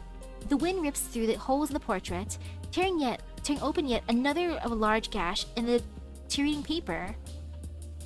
The great stone gate of the tomb of the Sui had been cut open, and the immense bestial Sui coiled up beneath the earth. Long-prepared humanity launched their attack, attempting to limit the devastation the beast would cause within the tomb itself. It did not seem as formidable as they expected, even lacking in aggression. The men had some doubts, but while the beast was still half asleep, its strength did not yet return. They redoubled the attack. Hemmed in by the candle holders, Tianqi's Imperial Guard, the fairy mud soon showed signs of fatigue. The great tomb tree hammered into the garden of Grotesqueries, and the arts of man had taken effect, trapping it where it stood. Then a mass of Tianqis came together to cast the most powerful arts they had, penetrating its heart. It was at that moment that all present saw the truth hidden within the body of the bestial Sui. But the very next instant, alongside its fall, truth alongside almost all of the marks she had left upon this land disappeared like a block of ink wiped away. Oops. The portrait can no longer bear the gale's rage, and a large portion of it is torn away, where its shreds were blown up. None know. The altar in front of the portrait never held any offerings, but today, a carved ink stick has been placed atop it. Like her painter of a younger sister, she too was proficient in the arts of ink. Presumably, this would be a suitable offering for her. The sun shines down, dust floats in the air, and the portrait gains more signs of decay. The erosion of memory cannot be stopped. As another scrap of paper sloughs off the portrait, it drifts through the air, every flip and turn shredding a layer of intent and understood. When she abandoned her name and took the place of Sui, she'd personally wound the clock of forgetfulness. But it was necessary for her family to survive. But it was necessary for a duty to be fulfilled. But it was necessary for this future has been sown. She had already entrusted all her wishes to others, even if they could not remember them.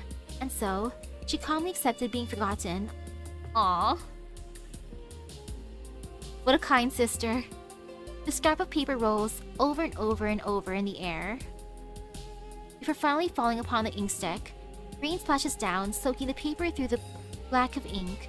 It does not fade, despite the turning of the seasons. She just wants her siblings to be okay. Never forget.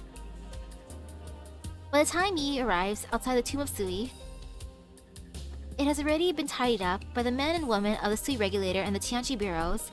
Aside from some traces of repair work by the great gate to the tomb, there is no sign of this place having been host to a momentary recreation of the bestial Sui's death. However, the very real fear of loss keeps its grip on him, along with his 10 siblings. As Sui proxies, they know that, were the bestial Sui to reawaken, all trace of their existence would be snuffed out. Once it truly comes to pass, not even the warm fire of his youngest brother would be able to dispel the pain in Yi's heart. Wang had entered the tomb, and the bestial Sui manifested itself in a half-awake state. Thus, the Sui Regulator forbade all proxies from approaching the tomb. At the time, Yi was enjoying a cup of tea in the Garden of Grotesqueries, but when he sensed the strings of the beast, his candle holder, who also held a post as one of the chief managers to the garden. Of course, his candle holder is one of the chief managers there. His day job. Immediately called for 4 Tianqis over to watch him. Soon after, the sky flashed with flames and thunder, wind and rain. Bai Zhao dispatched the Imperial Guard, and so, during a leisurely afternoon, a war began, one that only stopped to rest in the morning of the next day. It all happened so quickly. By the time Yi looked at the scrolls in the attic, and saw only blank sheets, and leafed through the books on the table devoid of words, he had already forgotten the name of the deceased. Even though he had the power to change heaven and earth, all he remembers of her is an indistinct silhouette. The only vivid detail he recalls is a name bestowed by her, one he has been using for thousands of years. Yi. Yan has always been swift and decisive with Sui-related matters. Only a few days later, he received his next duties, considering that the garden of the site of the placation, and that it just so happened to be atop where the chaos occurred. He has no choice but to make some renovations to the garden, so the Sui will be suppressed a little bit more than last time. He lets out a deep sigh as he picks up some rubble and looks at the gate to the tomb. There were already 100 great tomb trees buried in the garden, driven straight into the tomb to seal the bestial Sui's had remained within. Even if he added a few more hammers and nails, the results were not guaranteed to be of any use. He rubs the rock in his hand, desperation setting into his heart. Just as he's about to throw it away, he suddenly notices traces of writing on that rock. Is this the final vestiges of power, or a clue she left for her siblings? He cannot discern the mysteries within the writing, but he thinks of a plan, one that might allow these memories slowly being forgotten by everyone to become another stake to suppress the tomb of Sui, as well as his final memento. With the tattered pages gathered by the Sui regulators people who are tidying up the battlefield, along with the rubble here that resembles scattered blocks of movable type, he brings his full power to bear before the gate of the tomb, under the watchful eye of the candle holders, Tianqis, and Imperial Guard. Looks like the effect of erasure is night and day. Mortals that may have known her, and the memories of where records of GM might have been erased, like a portrait suddenly being blank. The effect for his siblings is not immediate. Yeah, it slowly fades. All present witness those pages adhere to the stones, leaning themselves at the rock wall before fading away. Then something falls from the sky, nailing itself into the depths of the tomb of Sui. Soon after, Tianjis in the scene reported that the highest point of the Garden of Grotesqueries, another memorial hall had appeared out of nowhere. He had planned to give everyone an explanation about how effective the suppressive shrine would be, but when the elderly Tianchi overseeing things sees the cracks in the tomb of Sui slowly mend, he gives him a nod of approval. Yi feels there's no need to say much more after that. After returning to the garden, Yi notices something odd about the memorial hall as he stands in front of it. It is a hall created from her memory and from her remains, but everywhere that bore ink, whether inside or outside, had been wiped clean without a single word in sight. Only a ragged portrait hangs in the center of the hall, reflecting their shattered memories. Every time he comes here, he has a distinct feeling that he's forgotten something, or forgetting something. He is sure there are records within this hall, but in accordance with his powers, his memories of this place can only be reconstructed here. Were he to leave, everything to do with her would disappear, just like these myriad blank signs. This way we, and everyone in this land will not forget you, sister. He proclaims this, then closes the door to the hall. He has said this many times over. After the end of every ceremony, he will come here and say some variation of these words, until one day, a team here for the ceremony returns with a graven stick of ink. They were unable to remember much of what happened in the shrine. From this hall where nothing can be retained, they retained the engravings upon the ink stick. If things here can be written down in this manner, will there come a day when the past everyone has forgotten is recalled? Study of the Word Seekers. The young man Liu hoists his backpack as he walks into one of Bai Zhao's courtyards. It seems like everyone had been waiting for him for a long time. Wang was particularly affected by Jia's death compared to the others. And seeing how Sister Jia is, she cared very much of their siblings. Yeah, she very, very cared about them. Ooh, if Wang was there when it happened. The moment they see him, they start yelling, quickly dragging him by the master's study. Apparently, they take a hard stance against latecomers, even if by only a second.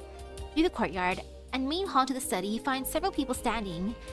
They had been waiting for him. After a few simple pleasantries, Leo opens up his backpack, unwraps a few bundles, and places some scrolls and books atop the desk. I bought these in Minnows, and from what the shopkeeper told me, they were meant to be sold to a Bolivarian warlord who really likes studying Chinese calligraphy. But sometime after they left Lungmen, they noticed huge portions missing from both the scrolls and the books. At first, they were scared the warlord was going to make things difficult for them, but he was ousted by other warlords before too long. Good thing they got a down payment. The traders were out of luck though. They just threw themselves into a warehouse. They're clearing out stock when I got there, so they sold them to me for cheap. Good thing too, otherwise I had to come back empty-handed. Liu speaks lightly of his trip, but the landlord, Mr. Huang, takes a chance to come forward. Feeling the scars upon Liu's head, you must have endured many hardships on this trip, Liu. It's fine, Uncle Huang. Just ran into a pack of beasts while crossing the wilderness with a messenger friend, no big deal. You almost lost an eye and you said it's no big deal. You're going to the hospital for a quick checkup as soon as we're done here. Yes, Uncle Huang. But let's look through this stuff first. With Mr. Huang calmed, Liu turns to an elderly man dressed in the garb of the Tianqis who's already examining the texts. Have you discovered anything, Mr. Li? I only scan over them briefly. Young Liu, sit down. Hold your breath. And have some tea. After traveling more than half a terra, you must be more tired than us old fogies. More than half a terra? Mr. Huang has never left Yan. After hearing that his old friend of his had asked the young man who he had cared for like a son for over a decade to take on so much suffering, the old man feels a pang of heartache. That's right, Liu. You've been through so much. The official, Mr. Wang, also chimes in. After passing a platter of fruit to the young man. I could never have made the trip without all your support, my uncles. Besides, it wasn't just me during the journey. Little Li and Brother Wang have also been wanting outside of Yan, haven't they? Besides, didn't you yourselves travel Yan seeking books when you were younger, hoping to find anything remaining? Isn't that why we're all here in the secret study today? Oh, you're such a way with words. No wonder nobody wanted you to go.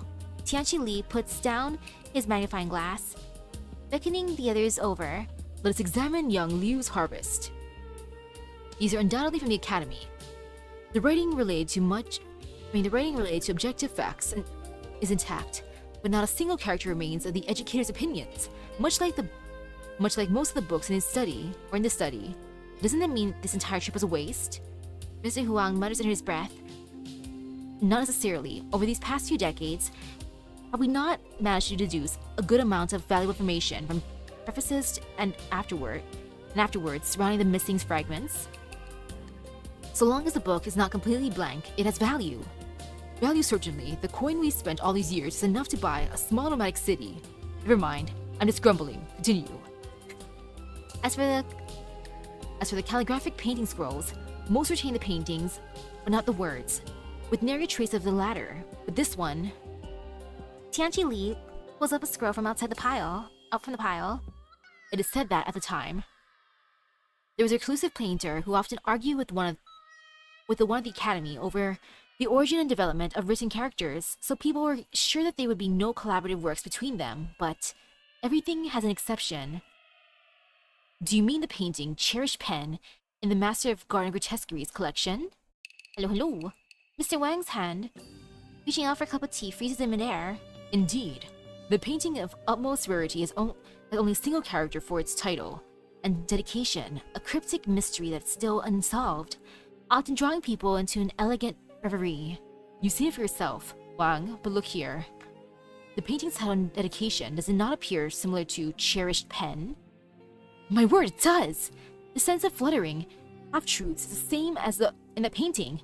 You're certain they are by the same artist, Tianqi Li? Of course not. We must ask a specialist to examine it just in case. I'll make the arrangements at once. Mr. Wang's wizened face sports a rare smile. He solemnly packs up the scroll, says his goodbyes, and leaves the study. It has taken us generations after generation, but we finally have something to show for it. May the ancestors bless us, for we must show good results this time. Wang clasps his hands together and prays to the air, and turns to Liu, patting the back of the young man's hand. I'm sure old Liu up in heaven will bless you too. As he looks at Liu, another thought pops unbidden to Mr. Huang's mind, and he turns his head away. When the tomes and scrolls of the academy went blank overnight, countless people saw half of their lives' worth of knowledge vanish without a trace. Of those who wish to find the truth of the matter, after so many partings and scatterings, there are only 10 or so of us left, and most of us weren't even involved. Now, those of us left are... Now's not the time to be sentimental or to get sentimental, Uncle Huang. People have dedicated their lives to looking into this mystery. The land is full of doubts. Being able to solve even one is an amazing stroke of luck. It's normal to pass some regrets onto the next generation. I want to know the truth myself, which is why I didn't listen when you told me not to come here. Then, what will you do next? Mr. Huang tries to blink away the tears in his eyes. Let's wait for good news from Uncle Wang first. As for what I do now, what I want to do now, Liu rolls his eyes. a master of any field must first learn to live. Let's get dinner first. What kind of rare delicacies are you getting me today, Uncle Huang? Eat, eat, eat. You're certainly a master of eating. Mr. Huang gives the desk a smack. It cannot stop a smile from breaking out across his face. We'll have some home cooking today. Come, I'm taking you to Sabers at Yu's. How about you, Tianqi Li? If you don't mind the intrusion, then let's go. Ooh, Savers at Yu's. The best restaurant. Good thinking. I like that. Good job for today, Misaki. How was the start of Garden of Grotesqueries? Oh, it's fun. I like all the craziness going on. Craziness indeed. What I recall, she has been dead for at least 100 years, but as that one Otinian, time is low, yet time is short. Truly. Maybe Represents they can well. bring her back, but who knows how they can even do that? Like, reviving someone is already a con so far in mortals, but in the case of Pheromones, who knows how they will even take the first step. There is hope. I want to see the sister if she's brought back. It'd be nice to have all the siblings reunite.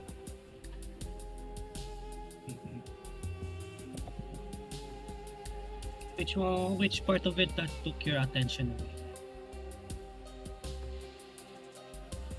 Zuela's adventure. Truly.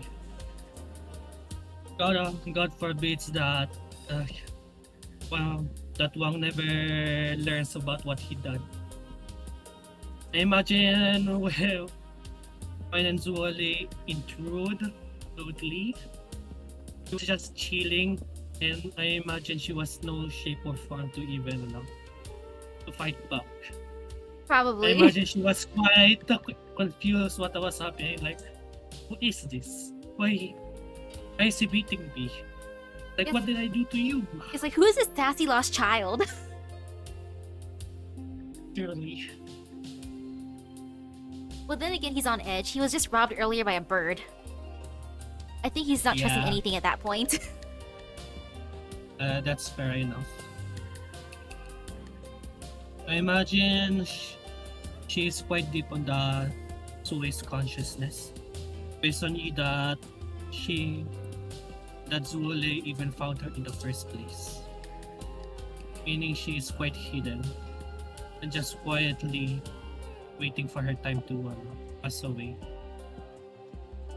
If the Sui awakens, I imagine that process fast enough since the Sui will just probably absorb the rest of her essence. Which is unfortunate. So if Wang does manage to success of whatever he is planning, that may give some of them some time to figure out, but other day she definitely has some expiration date.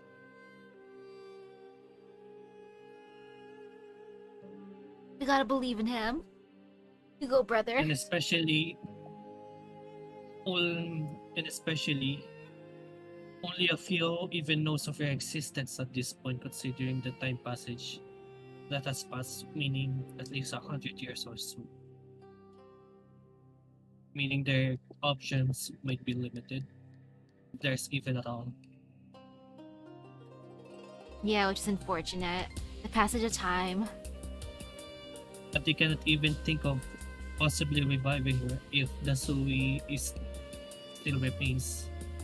Mhm. So it hinges upon Wang's succession, if they even get to that point at all. Believe in the me who believes in you, who believes in this stepbrother who believes in shaved ice. Ah, yes. True hero. It might be good to say that brother Yi and Ji might be on Wang's side. Yup.